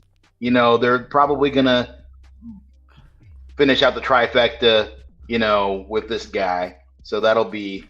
Yeah, that's for sure. And again, Little Titan says, wouldn't mind grabbing this. I would potentially caution waiting because, like X-Men just said, I would not be shocked to see a comic-inspired version either from Hot Toys or from Hono, maybe at a pretty reasonable price point, potentially even lower in price than this. At $223 plus tariff if there is one. This is getting into some pretty expensive territory, for sure. So something to at least consider. Field of Burn says, "Where's Thor?" Yeah, no doubt. I know, Eddie. That was one that you'd been looking for. It feels like, man, was that like a year ago? Like what? Like, are they ever going to actually make that one? It's kind of wild. So, and in terms of the poll here, we got 16 votes. 75% say no. 25% say yes. Out of 16 votes. So, hey, there are still some folks out there who are like, screw you guys, I'm getting this figure. I don't care what Aaron has to say. I think if someone had if I'd pre-ordered this though and thought, oh yeah, that looks great, and then I've tuned in, I've watched this, and then someone said, oh, it looks like he shit his pants, I'd then go, oh no, it does, doesn't it? And then I wouldn't be able to unsee that now. Just at least it comes with a different mouth plate, though, for the record. So that is true. That is true. You're good. Yeah, you're good. That's okay. There's options. Yeah, that is true. Guys, let us move on, but let us know, is this something, is this a wait for Hono? Is this a wait for Hot Toys comic? Is this something that you just don't feel like you need? Maybe your collections are over-inspired by collector, or I should say, of Captain America's. Because even right now, we got even that other Captain America Anthony Mackie figure now. There's so many Captain Americas you can put in your display. How many Captain Americas does one need is maybe the real poll question, but let us know in the chat if you guys can. And again, don't mind, hit the like button if you're enjoying the content and the laughs today. Love to see it. Let's take a look at this figure here from Ghost Toys, I believe it is. Yes, Ghost Toys, 1/6 scale Glenn. Now I don't know if he's actually called Glenn. I once again have no experience with Ghost Toys. I'm not sure if it's a new brand or if it's a kind of a divergent from another line. Let me know if you guys have any experience with that, especially in the panel. But I will actually say this prototype does look really good. I think that looks just like Glenn from, of course, The Walking Dead. This is kind of exciting. And with InArt coming out with their Rick Grimes and Negan and Daryl, a lot of us, I think, were saying like, well, where the hell is Glenn? He was a staple in the show for many, many, many seasons. Now, should they have given him a crushed face additional head sculpt? Maybe that'd be a little bit morbid. That was actually where the show truly lost me as a fan, was when Negan kills Glenn. I thought that was a horrible, horrific scene, and I just was like, no, I couldn't watch it anymore after that. But he was always one of my favorite characters from Walking Dead. If the price is right here, guys, let us know what the price is if you have it listed anywhere. As a Moose, I'm looking at you, buddy. Posted it. The price is right. This is actually pretty solid. So I kind of like this. Jay, I'll go with you first here. Mysterio, what are your thoughts on a Glenn figure? And are you considering the InArt ones that are coming out as well? Like, are you a Walking Dead guy? I was a Walking Dead fan, big fan actually. Read the comics. I had the comic book, and I had the scene of Glenn getting his head bashed in actually signed, which was pretty cool. But as a collector, I don't know. The last few seasons totally took me out. I did finish the whole entire series all the way through, and yeah, that last couple were just hard to watch. But when it comes to the figure, I mean, yeah, like you said, it looks pretty spot on. A little soft on the details, but if the prototype is to be this good, and hopefully that translates into the production version of it, I don't see why not. That would be a good piece to stand beside InArt, and hopefully it doesn't make this one look too bad in comparison. I think that's what's going to be the big issue with collectors, is you're going to have this one beside the InArt version, and it's just going to look like a cheap doll essentially. So hopefully hopefully it's they upgrade it or update the sculpt a little bit better, so it looks better with the target that they're trying to go for. Absolutely. Jay, just a follow-up question, and shout out to Will Fox Vacation and Kiko Collects and those guys over on Will's show on Fridays. I was watching their show yesterday, and something that they said I felt was a bit of a hot take, and I was curious on my panel here if you felt the same way. They were kind of alluding to the fact that they feel that adding third-party figures in, or figures who are just not necessarily up to the same par level as Hot Toys and InArt, that they devalue your collection. And I thought that was a bit of a hot take, because I know a lot of collectors out there, including myself, who have sprinkled in characters over time. I've got the Transcender, which is basically the Agent Smith for my Neo. And while he's not a great representation of Agent Smith, the way I've got it posed up, he's basically shooting at Neo while he does his like iconic like bullet time pose. And I freaking love that. It's one of my favorite parts of the display. So in my opinion, it doesn't devalue my collection at all. But what do you think about that again, that hot take? And all the love to Will and Kiko, don't get me wrong, no slander against those guys. I think they can have their opinions all they want. But for me, I didn't necessarily agree with that thought. What do you think about that, Jay? That's subjective. I mean, it depends on how you look at your own collection. Like for me, I like it because that's what I want. That's how I see it. That's what I grew up with. It's something that I relate to. I don't see it much as a dollar value, if that's what they're trying to get at. With characters, I mean, not Hot Toys is not going to make everything that we all want, obviously. So with other companies creating figures that are outside of particular, let's say, particular budgets, or let's say just something that there's not enough fandom to back and for them to create it gives us an opportunity to actually have that in the collection. So it's an interesting topic because I can see where they're coming from as well, but for me personally, I don't see it devaluing it in a sense, but maybe it does in a dollar value, maybe. But I like what I like. That's what it should be, right? To me, collecting is fun. It's something that I look forward to. It shouldn't be like, oh, I need to keep it like this so the value of it stays up here. So if your value for it goes down because of third-party figures, then I think you have to kind of like reassess why you're collecting in the first place. I know that might ruffle some feathers, but to me, this is my happy place, right? If I like it, I like it. End of story. Well said. What I take away from that there is, and that's something that they didn't necessarily clarify in their show, was, are they talking monetarily value, or are they talking like personal nostalgic value? Because for me, the nostalgic value of having a sprinkled in character that I can't get anywhere else, like Glenn, is a win. That's a win for me as a collector in my collection, if that's a character that I really want. I don't think it devalues it in terms of a dollar amount, though. Like, yeah, it's money that I spent that might be wasted. I might not be able to get my money back for it, but who gives a shit? If I'm going to value my collection, I can just leave those out if that has any level of impact there at all. And on the actual look of your display, I also don't think it necessarily devalues it, because 90% of the people who I ever show this collection room to are not actual collectors. They're just average Joes who come in and go, wow, oh my god, I've never seen toys that look like real people before. Like, to them, there is no bearing on the value of the look of it, right? And so, Eddie, what are your thoughts there, buddy? Because I know you have done third party in the past. You've also done in art. You've done Hot Toys. You've got lots of hot takes in life. Do you feel like third party can devalue your collection? And what are your thoughts on something like a Glenn or in art making the foray into Walking Dead? So the context behind their comment was just because the figures may sometimes not have the best quality, it devalues your collection? Yeah, basically. They just don't. If you put something that looks like shit beside something that looks amazing, does that devalue your collection? No offense to Will or the other guy. I've never seen the other guy. I've had contact with Will a lot. He's cool.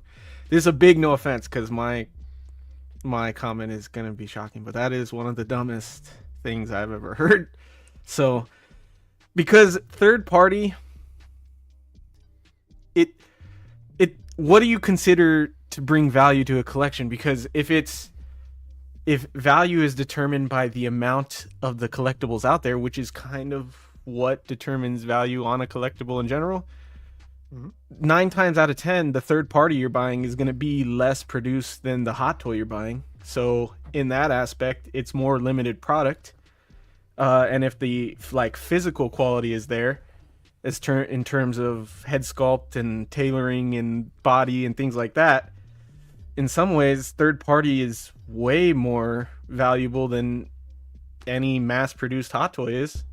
So honestly, I don't know what they were smoking for that show. Maybe I'd have to watch that to hear where they're coming from on that take, because I don't think, I mean, yeah, I don't see, and in general, it wouldn't bring value down in your collection, because if anything, you're buying a third party because it's a figure that you know wouldn't be created in mass production like Hot Toys or InArt, and it brings the value of your collection up because it's a character you truly want to probably go with another character or go with another setup. Or so in terms of that value, I don't see it. Well, I guess what I'm trying to say is I don't see a third party doing anything but bringing the value up, whether it's personal or monetary or anything. If anything, all it does is add value. So yeah, I'd have to be there to know where they were coming from on that one. But yeah, I'd disagree 100%. Yeah, and I mean, again, I thought that it was a pretty hot take. Maybe I misunderstood the context. There's always that possibility as well. And as I said, I love those guys, so there's no shame there. I was surprised, addressing a community of collectors. Like, we're all collectors, and we've all put something in our collection that's like, we can look at it and be like, objectively, that's not the best representation of that character. As I said, like how I feel about my Agent Smith, but I'm also kind of happy I've got him. Like, it really completed the Matrix setup in my display, and it also gives room for kit bashing and improvement and artistry and looking for extra pieces that you can kind of swap in and out, make it your own, right? Like, I think that's part of the fun of collecting, at least for me. But and I don't just look at these pieces as their dollar associated in my collection ever. I've skipped on lots of figures who have more technical dollar value because those just weren't nostalgic for me. And if somebody said, is that your favorite character, and I said no, then why the hell do I have it in my collection? Like, that doesn't make a lot of sense for me. But Aaron, I'll go to you last before we move on. What do you think about third-party figures just in general, how it relates to collecting value, nostalgic value, or dollar value? Any thoughts there? I don't even I don't even look at sort of the company that's making it. If it's a figure that I want that has a home in my collection, then that's worth.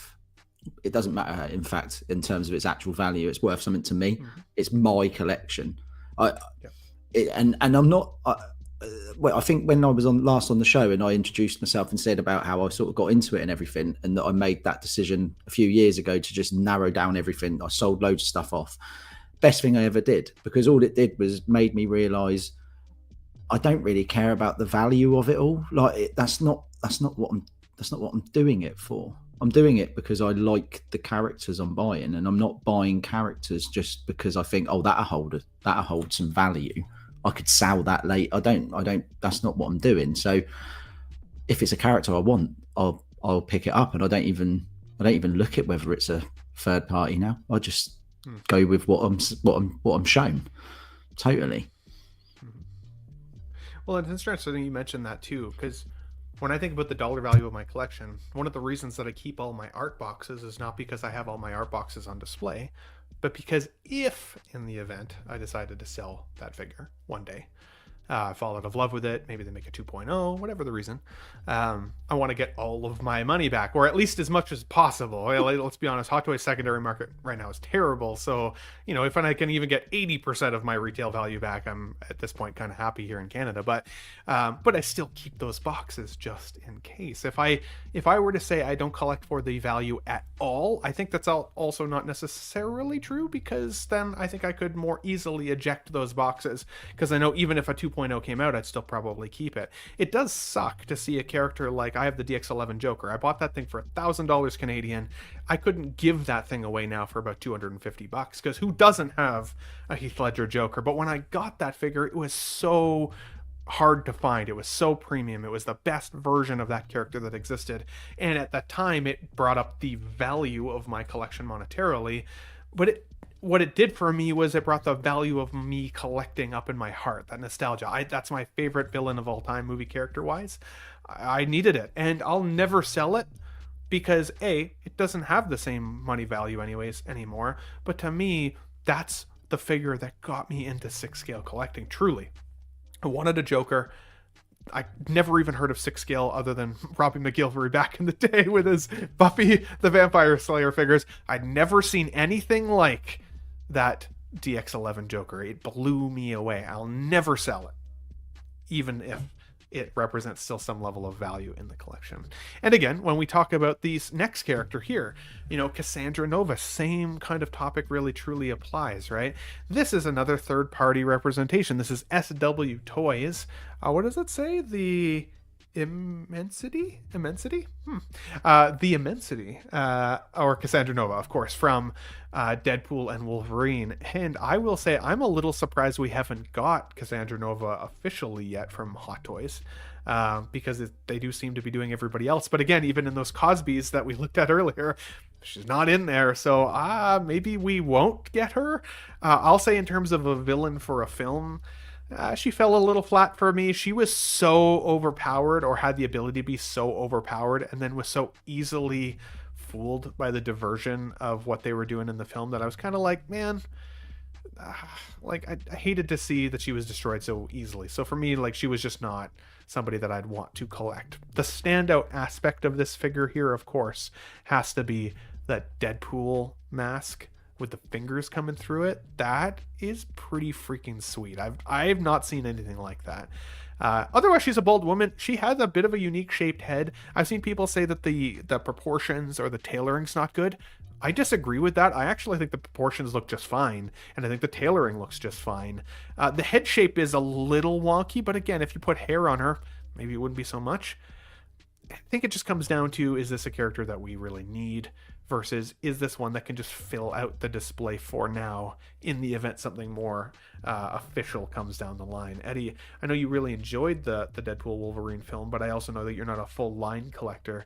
Is this something that you would sprinkle in just because of the uniqueness of that head sculpt with the fingers coming through? Probably not, but I do think that if you liked her in the movie and you want everything from that movie, I think this is a very good representation. I wouldn't even need a Hot Toy, probably. I think it's almost perfect. I like the tailoring, looks really good to me. I think that's good. Yeah, the head looks a little off, but she did have a kind of a bulbous bigger head, or yeah, it was kind of it looked weird with her bald. It did look like that shot right there, that looks pretty damn close. Maybe slightly big, but that's pretty much close. And I do love that finger head for Deadpool. I think they nailed that. I was like, that's pretty sick. But the only thing is you need her to have that on display, and I don't really care to have her on display, just to show off that head. So it's like, I would want that, but I don't need that. But I do think it's a great see, her head's huge. I do think it's a great figure. It's just, she could not be in this movie, and I wouldn't think anything different of the movie. I feel like they needed a villain, and they used her, but I think it looks a lot like her as a kind of a third party option. I mean, I think it's a pretty impressive, pretty good, impressive version. And rolling eyeballs on a third party, they're they're starting to implement that stuff. That's cool. I've heard some people say it looks like a Barbie without the hair. I don't know. I disagree. I think again, the tailoring, the outfit, the body proportions look pretty cool. So, I don't know. What about you, Jay? I'll go to you on this one, and then X-Men, and then Aaron. What do you guys think? No, I agree with you guys. I think it looks good. It looks pretty close to how she ended up looking like in the movie. But that accessory, though, I think a lot of people are going to grab this just for that particular accessory. I've seen collectors do that all the time. But hey, if this is someone that the collectors want in their collection, at least they have the option to get it. I'd rather have the option to get it than not have it at all. And you know what? I don't know, looking at the photos, the tailoring looks really good. The proportions looks pretty close as well. Separate the eye rolling system on a third party. I agree. That's really impressive. Not for me particularly. I didn't really like this villain. A little overpowered, not enough screen time, not enough character development. But hey, if you want it, you have the option, and it looks great in my opinion. So yeah. Oh, I think. Yeah, I don't. This one's not doing it for me. I if Hot Toys makes her, I'll get her. There's just something about this that just, and I can't put my finger on it, but it's just something screaming off to me. Like with this one and with the is this the same guys that made the cowboy Deadpool as well? Did So do a cowboy Deadpool? Was it So that did it? I don't remember. I think they did it, but it could be But SW. but I mean, both of those, I like that someone's making them, but like with that cowboy Deadpool, it's, I mean, obviously they needed to, make it, and they basically remolded, like Deadpool 2 figure and did that, and that's fine. But like, You're right, it was SW. I was thinking of Old Was Man it SW? Logan. Yeah. oh, Old okay, Man yeah, no, Logan was So. Yeah. that's a good third party figure right there. Old Man Logan Yeah. is great. Yeah. But like this one and that Cowboy Deadpool, like neither one of these are talking to me. Like that's, Wow. if Hot Toys makes them, I'll get them because I would like to have them. But I just can't it doesn't. This one is not. I don't know what it is, but I just don't want this. Totally fair. Totally fair. And guys, I'll close the poll on this now. I did put up in the poll here: does adding third-party figures in your collection devalue the collection? 34 votes, 76% said no, 24% said yes. So there's a few folks out there that still do feel like, yeah, that can be the case. I'd say the majority, though, vast majority say no on that one. Was it 24 said yes?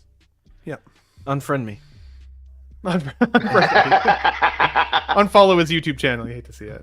I don't I think want it's to know a, more why. Like, why does it devalue in their perspective? Like, I would like to read up on what people's opinions and perspective is on that, because for me, no matter which direction I look at it, it adds value to me. Like, for me, I think the only caveat that I have on that topic would be if you bring somebody into your collection space and they're looking at it again, somebody who's not a seasoned collector like we are, who see these things all the time, every day we're talking about this in our chats and everything, right? I have figures in this display alone that are like very good, and then there are ones that are kind of just like not as great. So if a non-collector came in and saw that that kind of shittier version first, I would want to steer them to be like, yeah, like that's an example of Agent Smith because I like it and I wanted to fill out my display, but really I want you to look at this one, and maybe that would be whatever. I mean, so many great figures in here, but I want you to look at that one as an example, like the Bane. That's a great example of The a figure. X06 stuff is licensed though, Ben. But the X06 stuff that I have in my collection, I love. I love my Datas. I love my Locutus. I love Karug. I love those ones. The ones that I haven't chosen to purchase are for a very good reason. Wesley Crusher. Yeah. I like to see it. So there are some licensed pieces that look trash and just don't like. I think that's what it comes down to. At least I think for most people probably is just the figure itself, just like that Mars Toys prank villain. That's a brilliant figure. I've seen a couple people mention that one. Yeah, that is the best Joker figure, man. It really truly is. Like that's just, it's fantastic, and I think that elevates any collection. I think it's just the quality of the figure. And I like the way you said elevates, because I agree. Like I've even seen some like Army Men 6-scale figures recently for like $110 or something, and they're not like amazing figures, but they're very just standard mercenary style figures. But the cool thing is to add them into displays where they're being like fought against, right? Like there's so much that you can do, especially if you have the space for it. Clinton Martin mentioned here as well, Lim Toys Nathan Drake is third party, and everyone has nothing but good things to say about that figure. 100%, man. Totally good. Good call. So now let's talk about something that is you know what? Actually, before I get there, I forgot about this one. This was popped up on my Instagram, I think. Shout out to Agent Nick YC for the photos here. Very obviously, this is Sylvester Stallone as Rocky. I gotta admit, guys, maybe I'll lose some fans for this, but I'm not a huge Rocky fan. They never hit for me. There are some that I love. I know Eddie, he's probably never gonna talk to me again. Whenever I'm not even kidding. I'm not even kidding. Whenever I think of Rocky, I think of the Brisk Iced Tea commercial. Rocky Balboa is drinking the training of his life. I hope you're ringing that bell. I can't concentrate. It's over, Rock. Now that it's over, just give me something to drink. That's what I think of when I think of Rocky every time. I will not put a Sylvester Stallone figure in my collection. He's a cool actor. He's an iconic actor. I know. I'm sorry. That's how I feel. I love the mouthpiece on this, though. I mean, he did a good job. And this is right out of the Sylvester Stallone shop, right? So he's literally making his own 6-scale figures, which is kind of cool. But Eddie, since you had such a reaction to my take there, how do you feel about a Rocky figure? Oh, and there's another slide here too. I'm kind of super hyped for it. I think this is the first time they're doing a Rocky that's actually with the gloves and the shorts, like him boxing. It is the Creed, the homage to Creed for Rocky 4. So it's not like Rocky's main look. It's still one of the best Rocky movies. I prefer Rocky 3. I love Rocky 3. I think that's my number one. But I still want this. I think the body is pretty damn good, dude. They kind of does nailed look like it. a good body. Yeah, they kind of nailed it because he was super toned. And he has they nailed that look really well. So I'm excited. I'll probably get it because Creed is actually, I love Creed, man, a lot. Like 4 was hard to watch because of what happens in the beginning. I feel like I'm dancing around it because of spoilers, but I guess people that know it know what happens to Creed. But anyway, yeah, I'm really hyped to see it. I still haven't picked up the Rocky from the first movie that they did. They did 2. They did his training when he's in the gray jumpsuit, and then when he's walking around as the loan shark Rocky. And I want those figures really bad. So, and this head sculpt looks pretty damn good. Their other head sculpts are good too, so I think they'll nail it again. But yeah, I'm pretty hyped to see the actual release, and when it goes up for pre-order, I'll probably pre-order it day one. But the guy that shared it is actually the co-founder for the Stallone shop, and so I started following him because he's sharing like a lot of stuff that they're doing. So you kind of get sneak peeks from that dude. But it's hype, dude. It's cool. Hell yeah, no, well said. And I can't, despite my hot take, not everything is for everybody. That's just the way she goes. Yeah, this is something I collect. But I agree with you, Eddie. The body does look really freaking good, and the fact that the eyes are blacked out, but you still know 100% who this is supposed to be is a win for this figure and for the fans of this character. Jay, any Mysterio, any thoughts on a Rocky figure here? I'm excited. I mean, this is the first time I'm seeing this. And yeah, that body looks really good. It reminds me of Bane, the 2.0 of Bane. And if it's anything like that when it comes to durability, well, the flexibility of it as well. I mean, that looks really good. The trunks, someone commented, Collection Obsession, he said if the trunks were fine-tuned, I agree. If they did a little bit of a better job on the tailoring, I think it would be spot on. The head sculpt, if that head sculpt, when they finally release the full photo of it, and if it looks great, like spot on to Sly, because that's what's going to make or break this figure, is that the likeness of Sylvester. I'll definitely get it for sure. I mean, the amount of times I have trained with the Rocky theme song in the background or in my headphones when I was at the gym. You know, I grew up with Rocky. It was, I mean, even before my time when my dad was training, when I was a little kid, going when he was working out at home and things like that. So anything Rocky holds a really special place in my heart. So yeah, for sure, I'm getting this. If it's, I'm definitely gonna get this if that head sculpt is spot on, for sure. And I reserve the right to be wrong. I'm going to invite myself over to Jay's house at some point, since he lives locally to me, because I need to see your collection in person. Now that I've seen it on the TV, I'm like, okay, I gotta find a way to get an invite to this man's house. But when you get this figure in hand, if I see it and I think it's amazing, I reserve the right to be wrong. For sure. I mean, I think the only hard part is like where I'm gonna place him in the collection.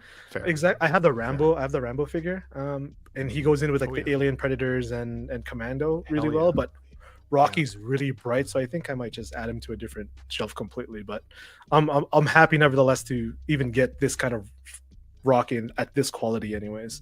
Yeah, I'm excited for that. Moose says I'd buy a brisk Rocky figure. Sure. Aaron, any thoughts on a Rocky figure here, or like the Stallone shop? Was when you heard that Stallone was making his own 1/6 figures, like was that something that stood out to you and something you wanted to look out for? Well, I've only heard this from right this second, Ben. So like I was quite surprised when you said and to be honest, that I think it looks fucking good. Actually, I'm not a massive Rocky fan, but looking at that'd stand out, wouldn't it? I think in anyone's collection, but not something I would go down, because I just think the way my setup is, he would have to be horseshoed in between the Star Wars. That would look shit, but it needs a like some of the setups you guys have got. Yeah, crack on and go for it, because I think that looks really, really good. Really you good. Could do Rocky versus RoboCop. It even rolls off the tongue. Rocky versus that. What an idea that is. Aaron articulates Rambo. Rocky versus RoboCop. RoboCop. You could do a poll. Do a poll. Who would win on that? I'm not doing any more polls. Everyone is going like, goddamn, this Ben guy with the polls thing now. You hate to see it. Do a poll whether you should do another poll. I imagine that boxing match would be like that toy with the robots that box, and then when he hits RoboCop, his head like shoots up. Rocky, I could see that. That's awesome. That's awesome. Guys, we got 60 people watching live. Thanks for sticking with us today. We've got definitely a couple more topics I want to go over, especially with regards to Star Ace, which is what we're going to touch on next year. But if you don't mind, hit the like button if you haven't already. Always very, very appreciated. Let's talk about some licensed figures. So we've been talking a little bit about third-party figures and how third-party figures can maybe devalue your collection or not devalue your collection, depending on your perspective. But then the question then has to remain, what about licensed figures? Because I would say that licensed figures also have the ability to take your collection down a notch if they are not the quality that we would expect, especially in 2025. Now, I put this one on the screen first because this is an older figure now. Star Ace had given us the boys figures, and I love the boys, and I actually don't think this Butcher looks that bad, to be honest. I think he looks okay. I've actually even seen him at a local comic book shop. What is it called? Another Dimension Comics, Mysterio. They've got this figure in their cabinet. They've had him in there for a while. I've actually been thinking about trying to negotiate with him to take it off their hands because he's been in there for such a long time. But then Star Ace had given us the Starlight figure, which this looks like a Barbie. This is horrible. I freaking hate this figure. I am sorry to anybody who bought this, but I think this looks horrible. But then this week we've had a chance to see what this Ghostbusters line is going to look like from Star Ace. Now, keep in mind, Blitzway has teased that a 2.0 of their Ghostbusters should be coming. We haven't got that pre-order window up yet. So as of right now, if you're looking to put Ghostbusters in your collection, Star Ace is actually the ones that you might consider purchasing. Now, these were the prototypes. This was the image of the prototypes. And I actually don't think these look all that bad. And I was like, okay, but you know what? To credit where credit is due, not terrible. This is how they've turned out. This is how they've turned out. And I will say, these look very rough. Shout out to, I think it's Ghostbusters News on YouTube, who shared these images in his video. Up close, you can see the paint apps are there. I think this looks like Egon. I can see Harold Ramis in sculpt for sure. Not terrible, but I really don't think this looks like Winston at all. The actor who plays him, I don't think it really looks like him at all, unfortunately. The pack itself, I don't hate. Don't love it, don't hate it. I'm neutral there. I like the effects. Don't cross the streams. I think that looks pretty cool, but I think this looks really cheap in terms of the accessory. The what the heck do they call this thing now? It's on the tip of my tongue. I forgot. What is this called, guys? I forget. Oh man, it's right there. What the heck is it called? Fact checker, where are you when I need you, Jose? I hate to see it. But guys, I'd be curious what your thoughts are here, because PKE meter, Clinton, hell yeah, props to you, buddy. There it is. Love to see it. I knew it before the show. I just couldn't remember. I'm on the spot. Hosting is hard. Okay. There's always that element of the question in my mind when I see figures that I initially go, oh my god, that looks pretty bad. Is how good is the poser? How good is the collector who has this figure in hand? Are they familiar with 1/6 scale? Are they able to futz it in a way that actually looks good versus just kind of taking it out of the box and propping it on your shelf, which is what this looks like here. But I gotta say, you folks in the chat are saying it. Where the hell is the neck? What is going on with the tailoring here? These are licensed figures. And I'm at the point where, I'm not usually an advocate for cancel culture, but Star Ace offends when it comes to their releases recently. They offend. I think this looks horrible. This is not worth the money that they're putting up for these figures. It doesn't make sense to me. And I understand that the Blitzway 1.0s are wildly expensive and hard to find now, but I would rather see you, my fellow collector friends out there in the world, skip these than spend your money on this. Not unless you get a deep sale. So that's my take. I think this should be canceled. Give these licenses to other companies. Mars Toys has had some misses, but man, is their shit so much better. There is just other companies that even Present Toys is doing pretty freaking good right now. Give them the license to Ghostbusters. Anybody else other than Star Ace, these folks need to be shut down. That's my take. Eddie, what are your thoughts here on Star Ace Shut down in general, and these Ghostbusters? And again, shout out to the collector Ghostbusters News on YouTube. Egon looks better there, so I'm hoping this is a case of futzing the neck down and the suit material just needs to be pulled down at least to help it. But Egon looks tolerable and Winston is horrible. So yeah, Star Aces never came through on from a pre-order to a actual licensed production. At least for me, I do have one Star Ace figure, but I feel like it doesn't count because it's a Planet of the Apes figure and it looks really good, but I guess they couldn't mess up an ape. So I actually like that figure a lot. But yeah, I think people that took a chance on it because they didn't want to pay Blitzway prices or whatever, probably going to be pretty upset. But like I said, I'm hoping it's just a futzing issue, at least with the neck, because here he looks passable, but then you get up close and it's really there it's geez. But Winston does look pretty bad, the head sculpt. So you hate to see it, but I feel like you should have known a little, but I guess it is what it is. Yeah, absolutely. Nightwing says the proto photos showed the effects coming off the wands, but they don't though. Interesting. I don't see that here, but that's very, very interesting. 12-inch Moose Stream with his 13-month membership says, I am amazed that Star Ace hasn't gone bankrupt yet. Yeah, no doubt. I feel that for you. We got Loco Lou in the house with what's poppin', people? Good to see you, my friend. Thanks for being here as always. Make sure you follow Loco Lou wherever that man goes, because his take on figures and 6 scale is undeniable. Love your take, buddy, all the time. Winman42 says, take it from a guy whose name is Winston. No Winston should ever be treated like that. Just horrible. These should never have been released. Goodness. Are you a butler? That's my first question. To see it. Are you a butler is an amazing question, honestly. I hope so. That'd be hilarious. But Winston, you're the man. Winman42, we love to see it. Thanks for sharing that, buddy. This is pretty rough. Dave, what are your thoughts on Star Ace, maybe as a company versus kind of the figures? Again, I think they've had a couple of figures that don't look horrible, but then some that are just what? What is that?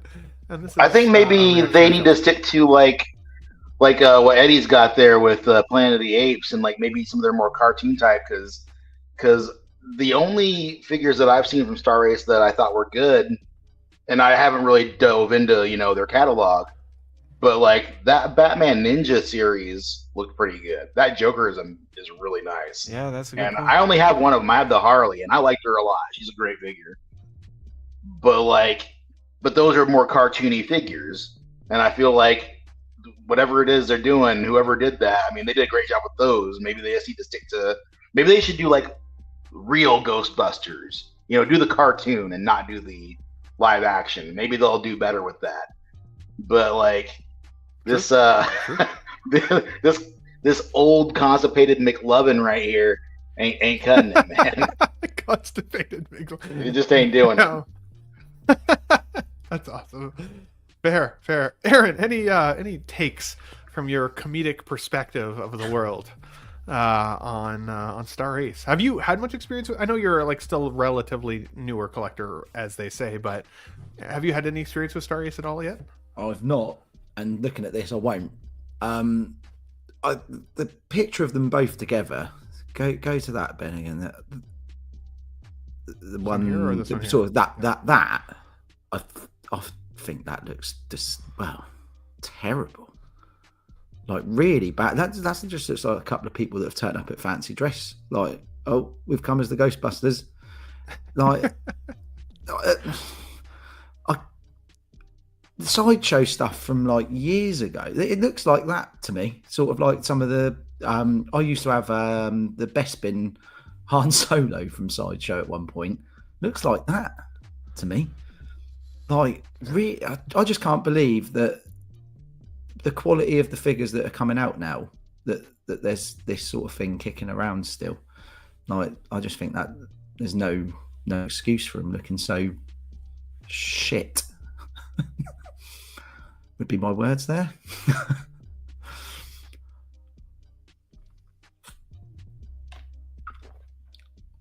Oh, it's been muted. Thank you so much. Sorry about Yeah, that. he is, yeah. Guys, let us know in the chat here, guys. Cypher says, look at these. Yeah, that's kind of how I felt. Who you gonna call? Not these clowns. When Ben flashed the Star Race Ghostbusters figures, I shouted in disgust. I hate to see it. Very passionate takes. But again, here's some positivity. Star Race, Stay Puffed is good enough for the real Ghostbusters from Mondo. So there. Okay, and I have seen that. I have seen the Stay Puffed. He does look pretty decent, I will say. And even the dog. I can't remember what they're called. The dog. You guys know what I'm talking about. Oh, the terror dogs. Yeah. That one looks pretty good too. Is that what they're called? I don't remember. Yeah. Can't remember, but Loku says, or Lou says, this is bad in comparison, but we did get Blitzway. If we didn't get Blitzway, we'd be drooling over this because we would have been the first time, and it was not what was seen from the best from the Blitzway. So basically, kind of Hellhounds. Thank you, Clinton. Basically, kind of saying if we didn't have something to compare to, this might not look terrible. I still think we'd be pretty critical, though, Lou. I agree with you. If this was the only option, it's kind of like we were talking about that Cassandra Nova. That Cassandra Nova is not bad because we don't have another option to get. But it doesn't necessarily make her great either. And I think we would still be just as critical because as fans of the Ghostbusters, we would want more from that. I mean, I've got the Sideshow Beetlejuice in behind me. And at first, people were like, that figure looks like shit. And then people were like, it looks pretty good. And then it went back to looking like shit again. And then it went back to, okay, it actually looks pretty good. I've got the figure in hand. I love it. I love it. But man, was I nervous for a significant period of time that I was going to have wasted my money getting that in, because my nostalgia for that original Beetlejuice still didn't change the fact that I was critical of what it looked like at certain prototype stages. And this, now as being a final, I'm not too sure. Not too sure. Guys, let's move on. We have a couple more things that I want to chat about, but let us know, do you think Star Ace should be canceled? Or what? Let's find out. Now, this lovely man on the screen, Yost from Jazzinc, has given us a couple teases recently here, and let's bring this up on the screen. Something that was very notable for me from his teases over the last little while has definitely been... let me change this here 1 second. Sorry, guys. Has definitely been his tease around Batman the Animated Series. But now that Yost isn't going to be doing any more Star Wars, he definitely has a lot more time to figure out things like Batman. So here you'll see a couple different things. He's got the Batcave computer up on the screen here that we have seen. We talked about this a little bit last time on Let's Get Nuts. He also talked a little bit about how the 66 computer setup could be pretty cool, and even maybe possibly aspects of the actual background of the Batcave. However, those sounded like they could actually be pretty large. Let's see here, like this image here. Let's see if I can get to it. We'll just let it play. Some of the aspects of the cave could be a little bit difficult to make in 1/6 scale, so I could see that being kind of a holdback for certain people. For me, I would say, yeah, here, as you can see, these, look how big it is in comparison to the character. Like, it looks pretty wild. For me, I think the standout pieces, I'm definitely excited to see what happens with Penguin. I'm also really excited to see his Batman the Animated Series figure. I have the Mondo figure. I don't love it. I have the 7-inch scale as well, like the DC Direct figures, and those are a perfect scale for the Animated Series figures with the joints. I talked earlier about how I'm interested in the S-Hero one, but now that I know Jazz is making their own Batman Animated Series figure, I'm kind of like way more in on what they're going to do. Despite me knowing that the price point is higher, I'm sure that the quality will be also higher. But of course, we've got Julie Newmar Catwoman. We're talking camo Tumbler potentially. With Star Wars being off the table, what else could we see from them? So I'd be curious from you guys, just being overall kind of Batman fans. Is there anything from Yost that you guys are excited to see most coming forward? Whether that's Penguin, Batman Animated Series, any other potential teases? Eddie, what about you, buddy? What are your thoughts there? Penguin looks cool.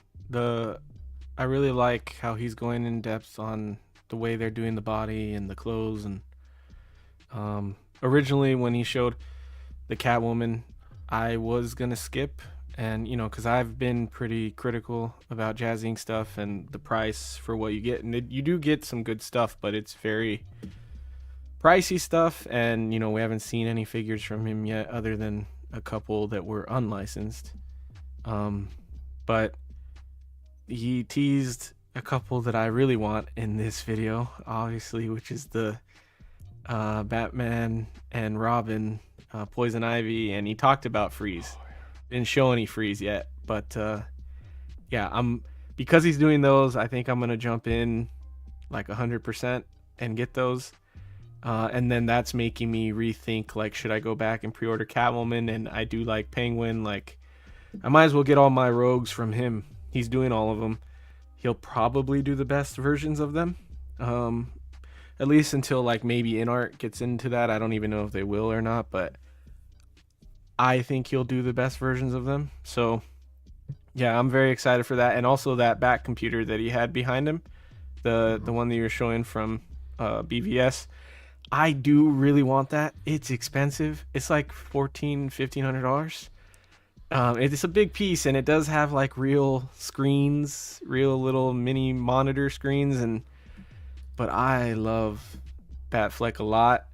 And it would go good in my garage shelf just to have a Batfleck there, and go back, and I'd have to go back and find that third-party Alfred that I had, but I really, really want that. So it's still available. I'm hoping that I can figure some things out, figure a way to fund it, but yeah, I am excited for a lot of the stuff he showed, and I'm still critical on my points that I used to make about the pricing and stuff, but I'm in that camp of like, I really want this stuff, and I think if you really want it, then pricing is subjective. If you can figure out how to make it work, then it is what it is. And I gotta figure it out, because he is very. It's cool to watch his update videos and stuff. He's very passionate about it, and it's cool to see the updates, because you don't see that from licensed companies ever, really.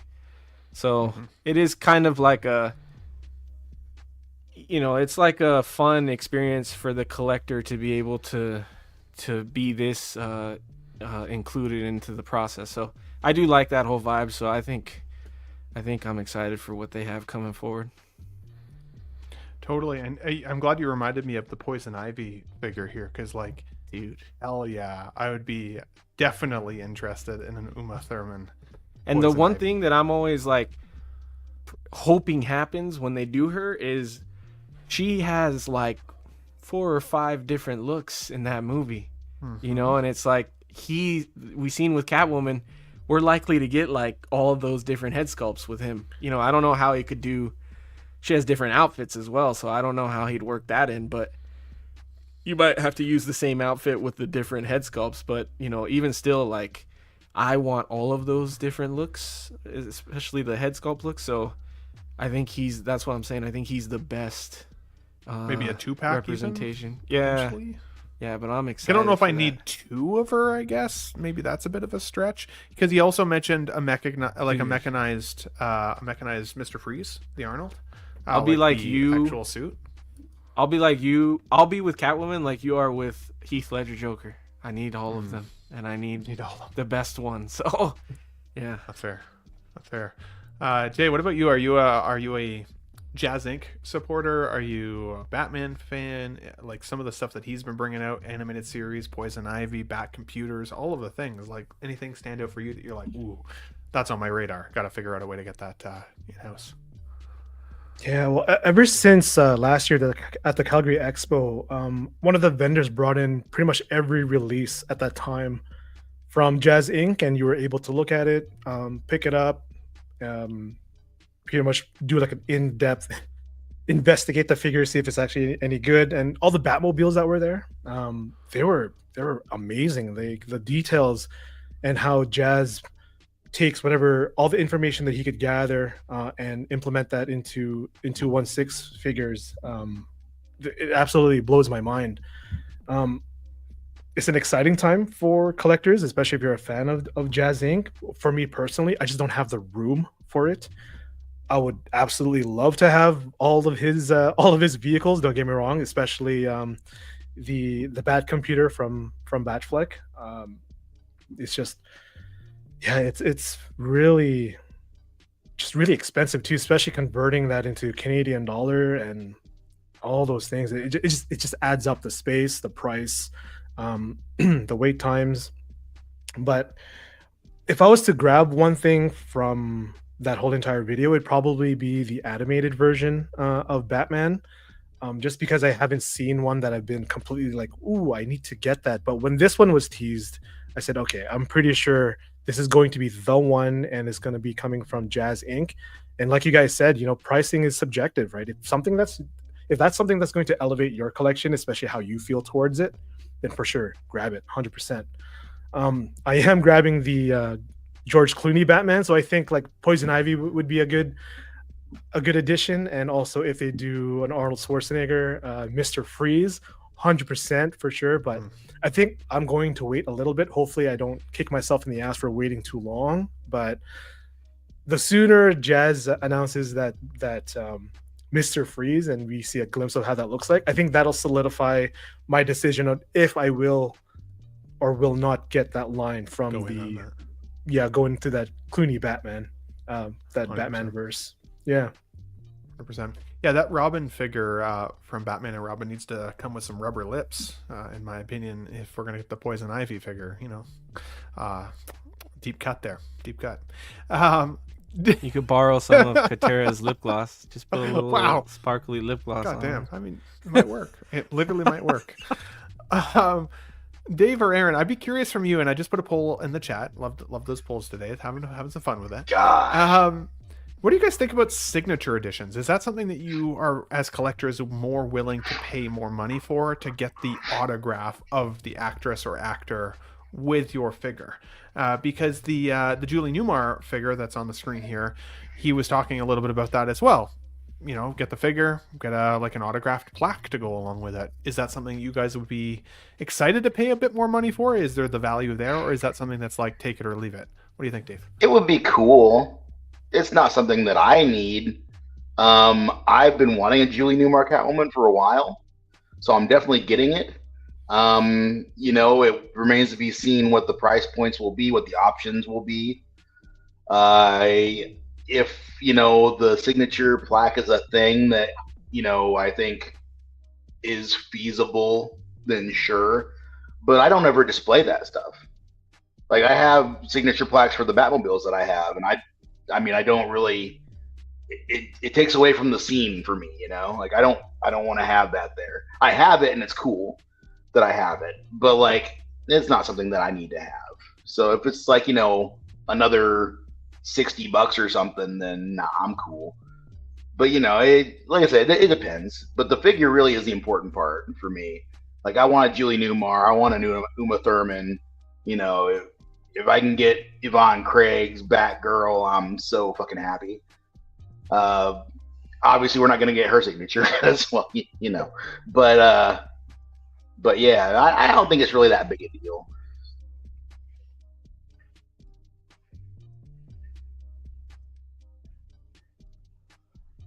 Yeah, I kind of agree. I don't know. You're muted, Ben, if you're not talking. I'm not talking at all. I don't like to talk on the show. But I agree with Dave. It's cool. It's cool, but I don't need it. He mentioned it could add a significant price to the figure, but I don't need it. I don't need it if it's gonna bring it up that much. Like, plus I like getting my signatures. Like, I like the memory attached to a signature more than I actually care for the signature. So like, that's a good point. Yeah, when stuff is sold signatures, I'm always like, that's kind of cool. But all the stuff that I have that's signed with like exclusion to one thing, it's like a con where I gotta meet him, talk to him for a minute, and yeah, that's a good call, dude. That's a good call. Yeah, Aaron, any emphasis on like the signature edition? Does that change anything for you? I was just about to say what Eddie said there. I think a signature is when you meet that person and they've signed something because that gives you that personal experience of it. I think chucking in they've signed that, okay, and then it's like, well, all right, well, okay, then fine. But what am I doing with that?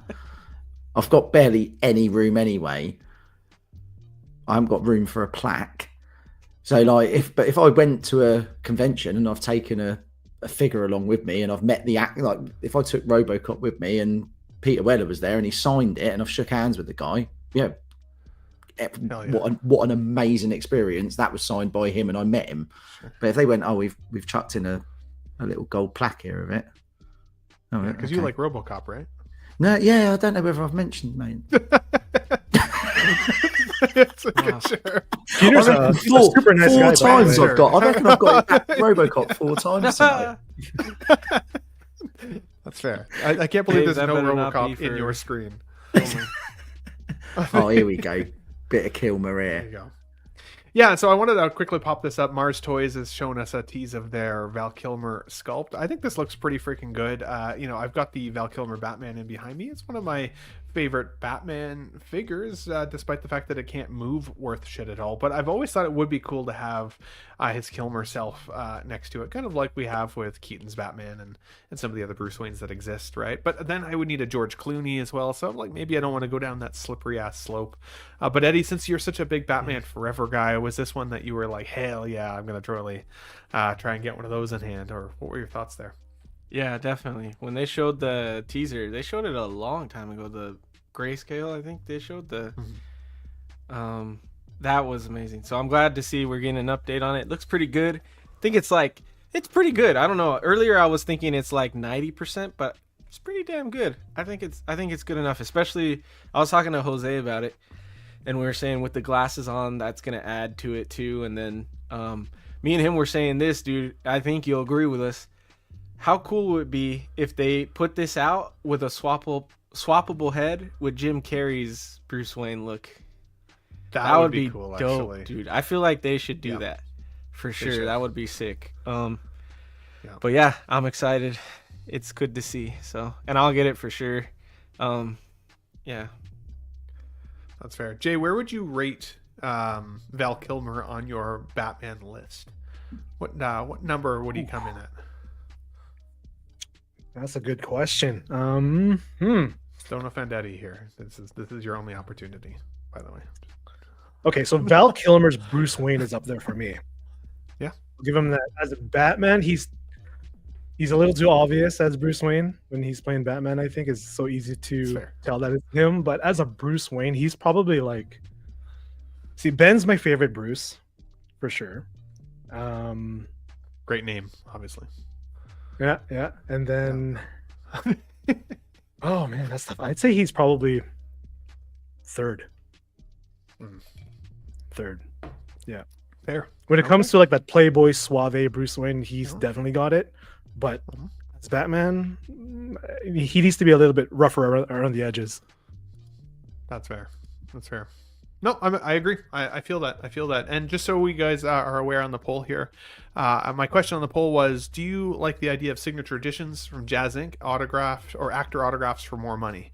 56% of people said no, 44% of people said yes. So that was out of 18 votes. So pretty close to a split decision. Sounds like there's definitely at least a market there for that for sure. So guys, we're almost done with the show today. We got 2 more topics that I want to quickly go through, and then we'll wrap up with everybody and where you can find them. We did get the superior suit Spider-Man from the video game Spider-Man 2, Marvel Spider-Man 2. I will say, I actually really like the storyline in the comics for this character specifically. Doc Ock taking over that mantle of Spider-Man is a freaking cool storyline. So if you haven't had a chance to read it, if you have the app that subscribes to comics or anything like that, I would definitely recommend reading it. In terms of the game itself, to be honest, don't need it. I don't need it. I think if I was a Spider-Man completionist, like there's those Iron Man collectors out there. So whenever an Iron Man suit comes out, it's like, hell yeah. If you're an Iron Man collector, I feel happy for you. I'm starting to get to that point with Spider-Man as well. If you're a Spider-Man collector, then I'm happy for you, because this thing looks objectively really freaking cool. The arms, it's a sweet looking figure. I love the coloration. And again, if you also like the storyline in the comics, then it's a win-win-win-win across the board. But we are very oversaturated with Spider-Man right now. That unless you're a Spider-Man collector, how many Spider-Mans are too many Spider-Mans?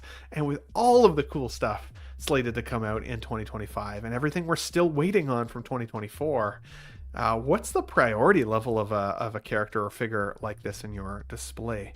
So Dave, I'd be curious from you, buddy, in terms of Spider-Man, what is too many Spider-Man? Is there a display that you have in mind for Spider-Man? Are you not a Spider-Man fan at all? Where you're at? I want this figure. I love this suit so much. If I had fuck you money, I would have it. But for me, I have my Spider-Man display pretty well set. Like I wanted the No Way Home trilogy, and I got them. I got all 3 of them, and it's awesome, and I love them. And that's pretty much all the Spider-Man that I need. I do have Spider-Punk on order from Spider-Verse, and I'm debating keeping him because I'm in that curation phase right now of my collection where I've got a lot of stuff that I've been aiming to get, and now it's just what serves the collection overall. And and I think and it's subjective too, like everything else, right? Like there are Spider-Man collectors, and they got to have all the Spider-Men, and that's just the way that it goes. Like with the Iron Man collectors, like I'm dreading this Wolverine game because I see the Spider-Man treatment from the Spider-Man games, and fuck my life, But I'm the Wolverine budget or guy. collection space. Yeah, so I'm gonna go hard on that Wolverine line. But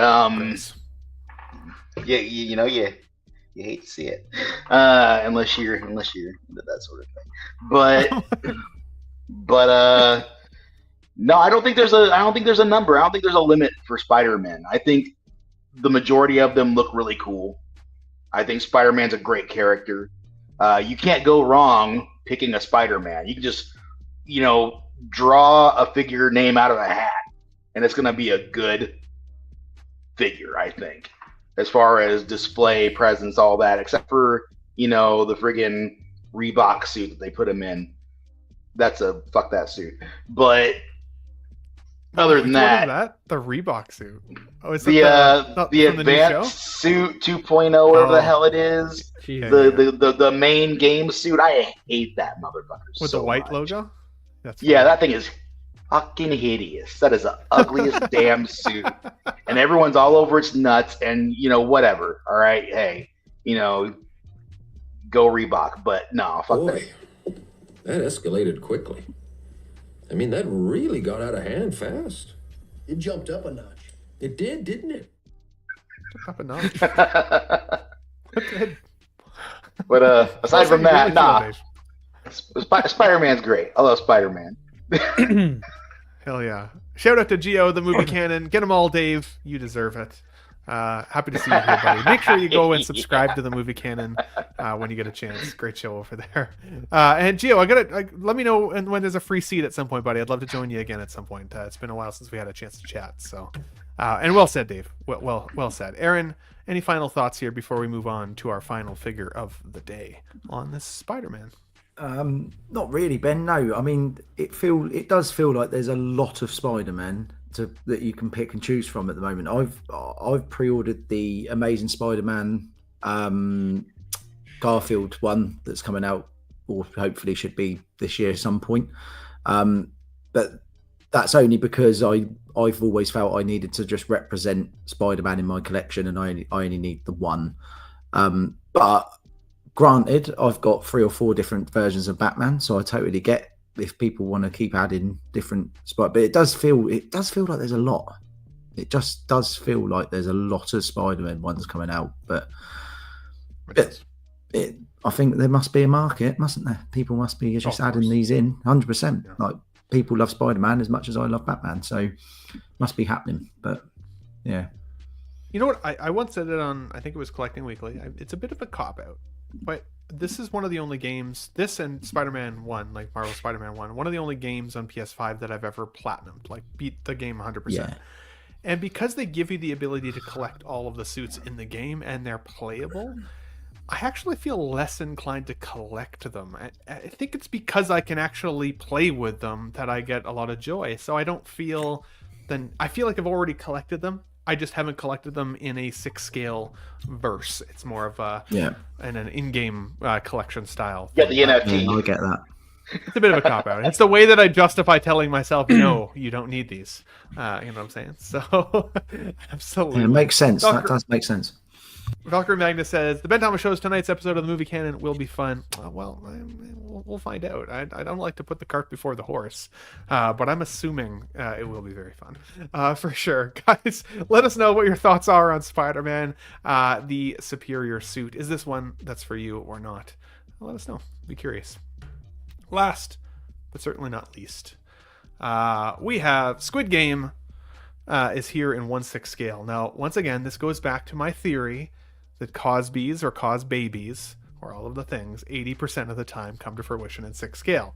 And we saw that Squid Game was being teased, and everybody was like, well, it's probably just going to be a Cos baby. And then, boom, here we go. And I didn't do a video on this earlier in the week because I wanted to save my thoughts for Let's Get Nuts. But wow, does this look like the actor? Like, I was like, okay, there are some figures out there that I say are Shrink Ray, and then there are some that are not. And this is, in my opinion, a Collecting Weekly dubbed Shrink Ray figure. I think this looks fantastic. The hair looks cool. I really like the accessories that come with it. The seamless ankles are a really nice add-on here. Like, this looks freaking sweet. The fact that this is a USB powered, what's it called? Like a decision-making box. I can't remember what the term they use for it in the show. Really, really cool as well. I think this is a win. I think the only reason that I'm like surprised that they went in on this one specifically is season 1, in my opinion, is still the GOAT. It's what really got everybody into figure collecting. And I've heard the collector community kind of say, well, why didn't we get season 1 versions?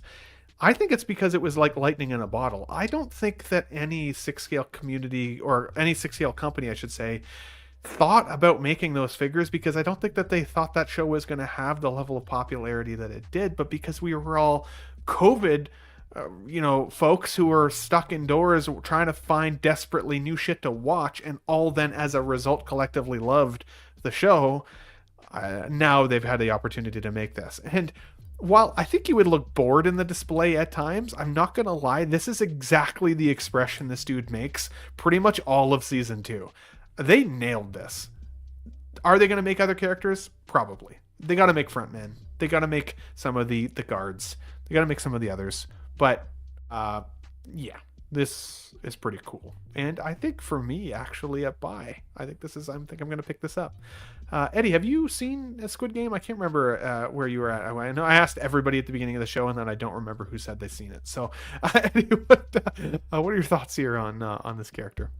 Yeah, dude, I love Squid Games. I did the first season. I did not watch when everybody was watching it. I think Adriana watched it before me, and because of all the hype I heard about it, I watched it and I loved it. I loved 2.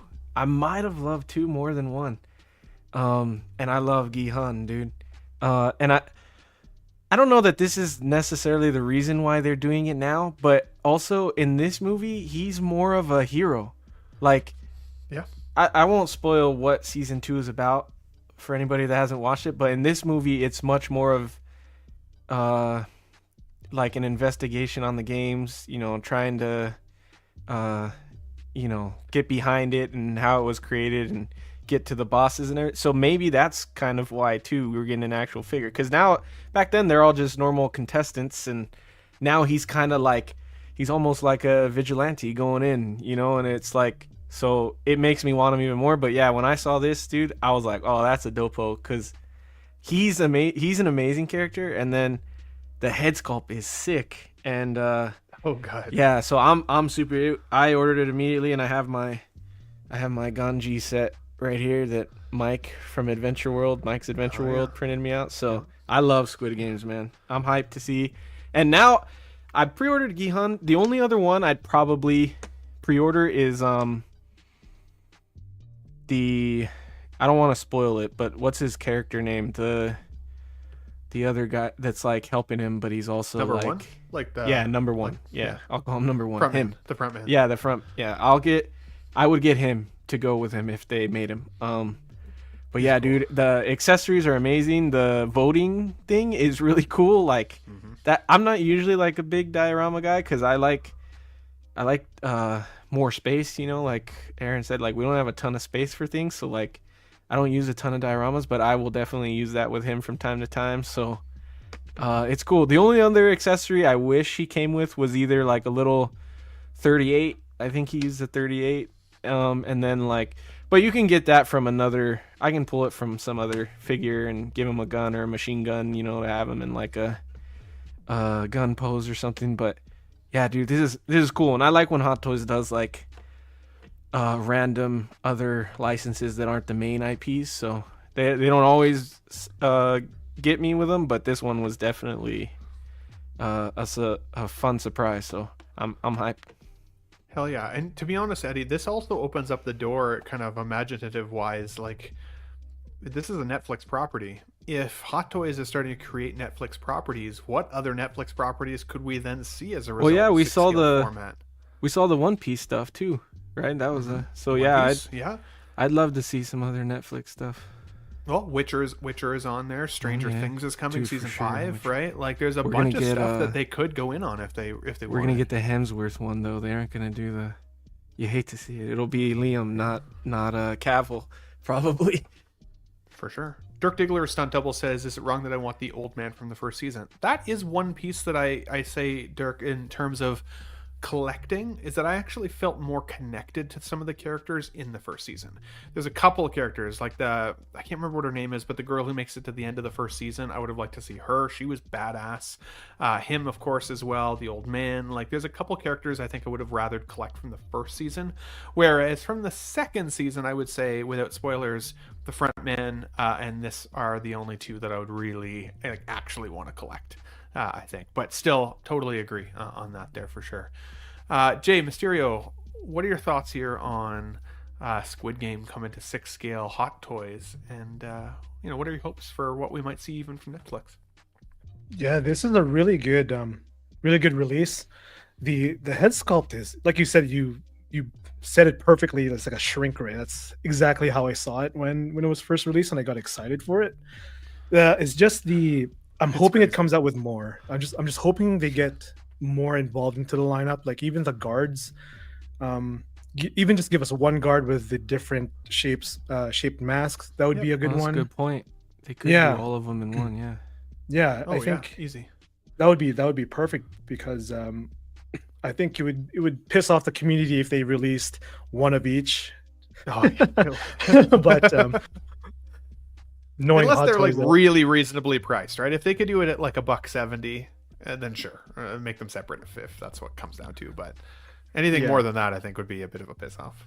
Yeah, anything more than that, and it's really cool too that Hot Toys is kind of, they're trying new things. Like if you have a shot of the ankles, I kind of talked about that in my video briefly. Where what is that made out of? Like, is it silicone? Is it kind of like how they did Bane?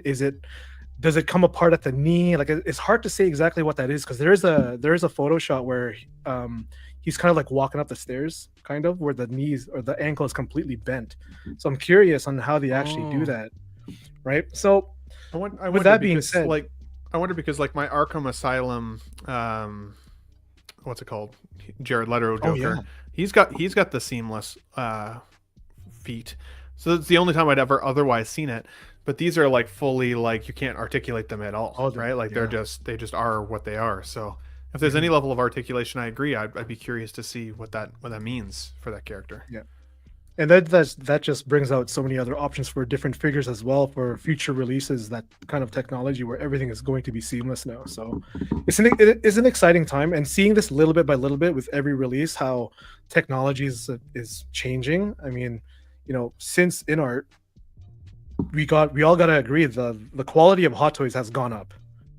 The innovations has gone up. Like if it wasn't for in art, I would think everything would just be the same.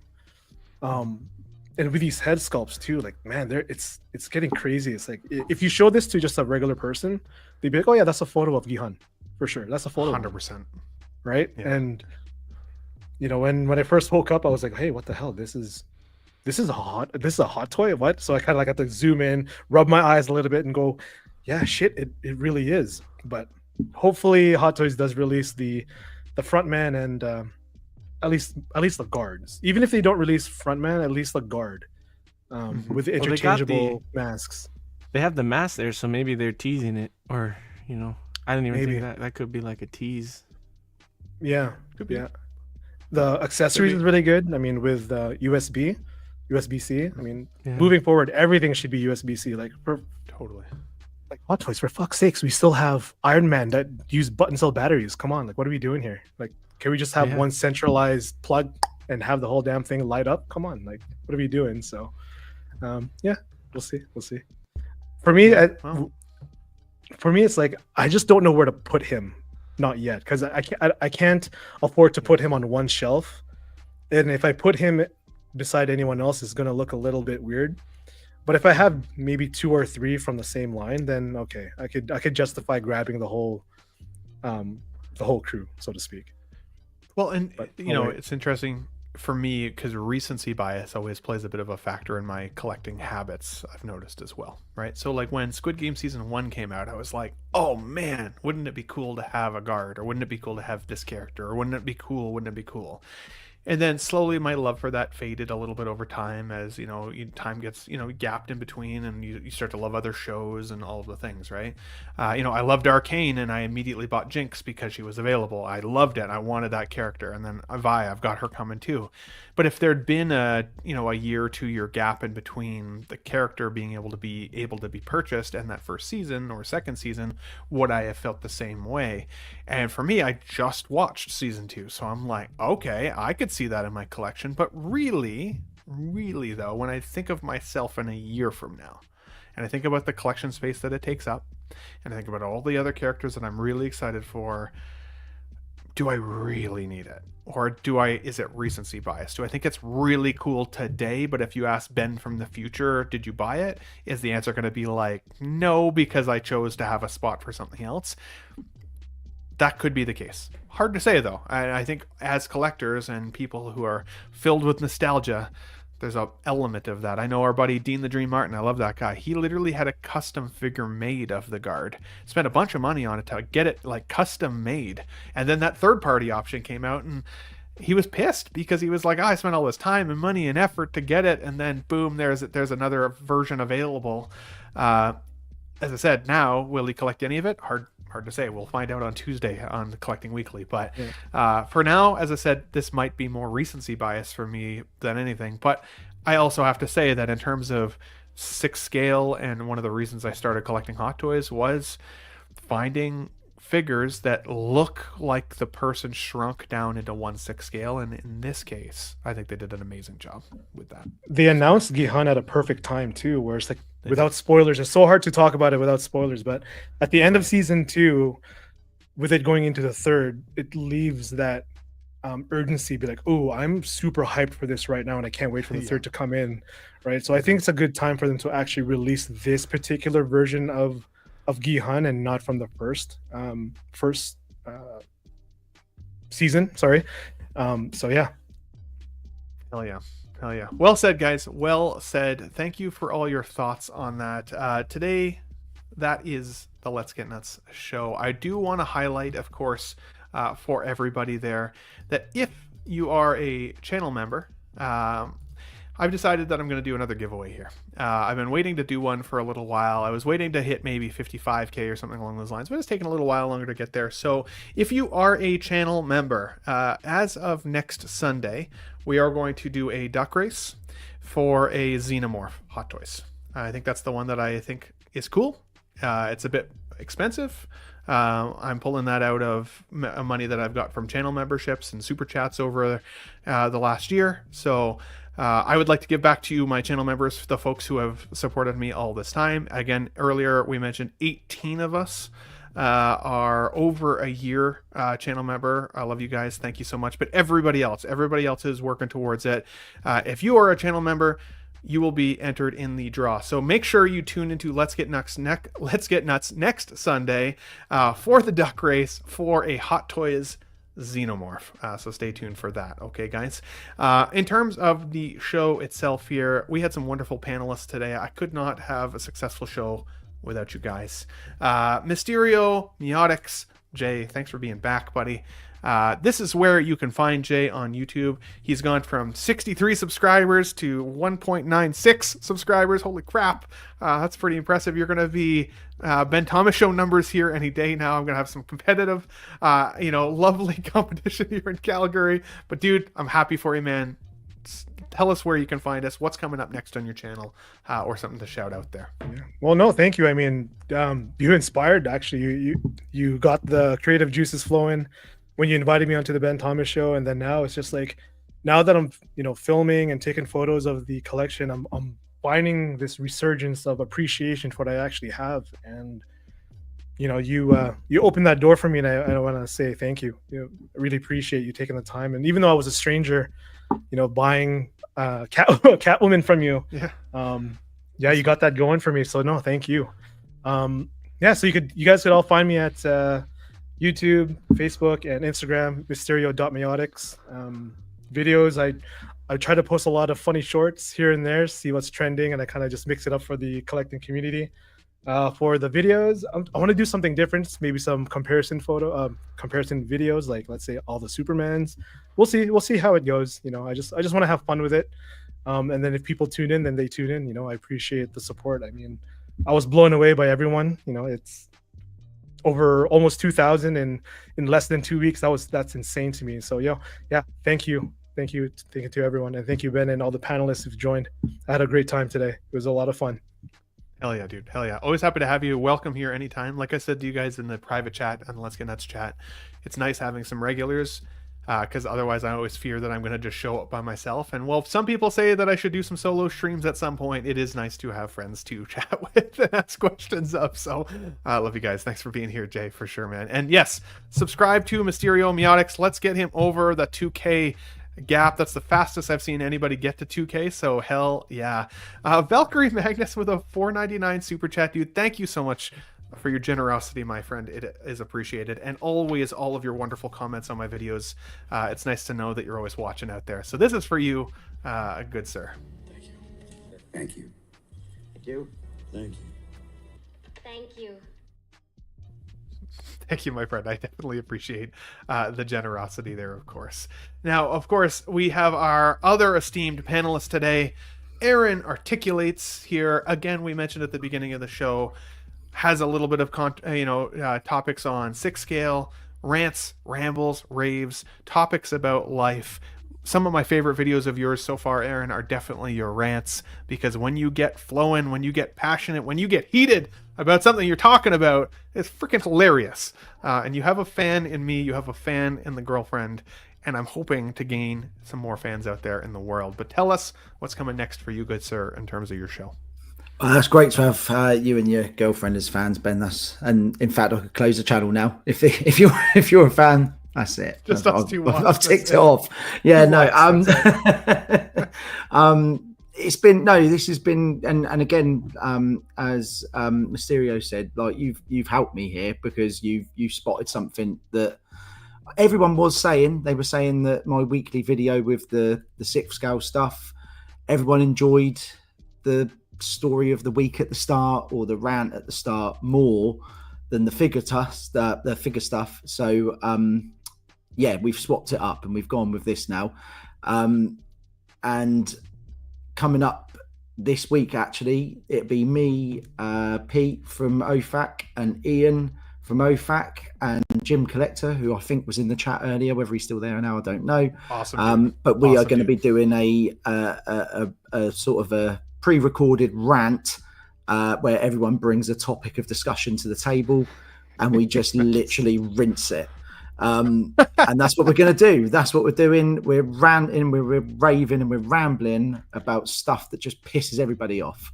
And that's what my channel is. So if you want to listen to someone moaning about stuff, like just on the screen there, look, traffic, corned beef tins, and being ill, I'm your man. Just listen to me go. Being ill. Love it, my friend. Love it. Dude, always welcome on the show here anytime. Thanks for being here as always, bringing the laughs, bringing the thoughts. You know what? If you want Aaron's take on worldly life, rants, raves, rambles, go and check him out. If you even want his take on 6 scale, obviously he's got some of those on there as well. So thanks for being here, buddy, as always.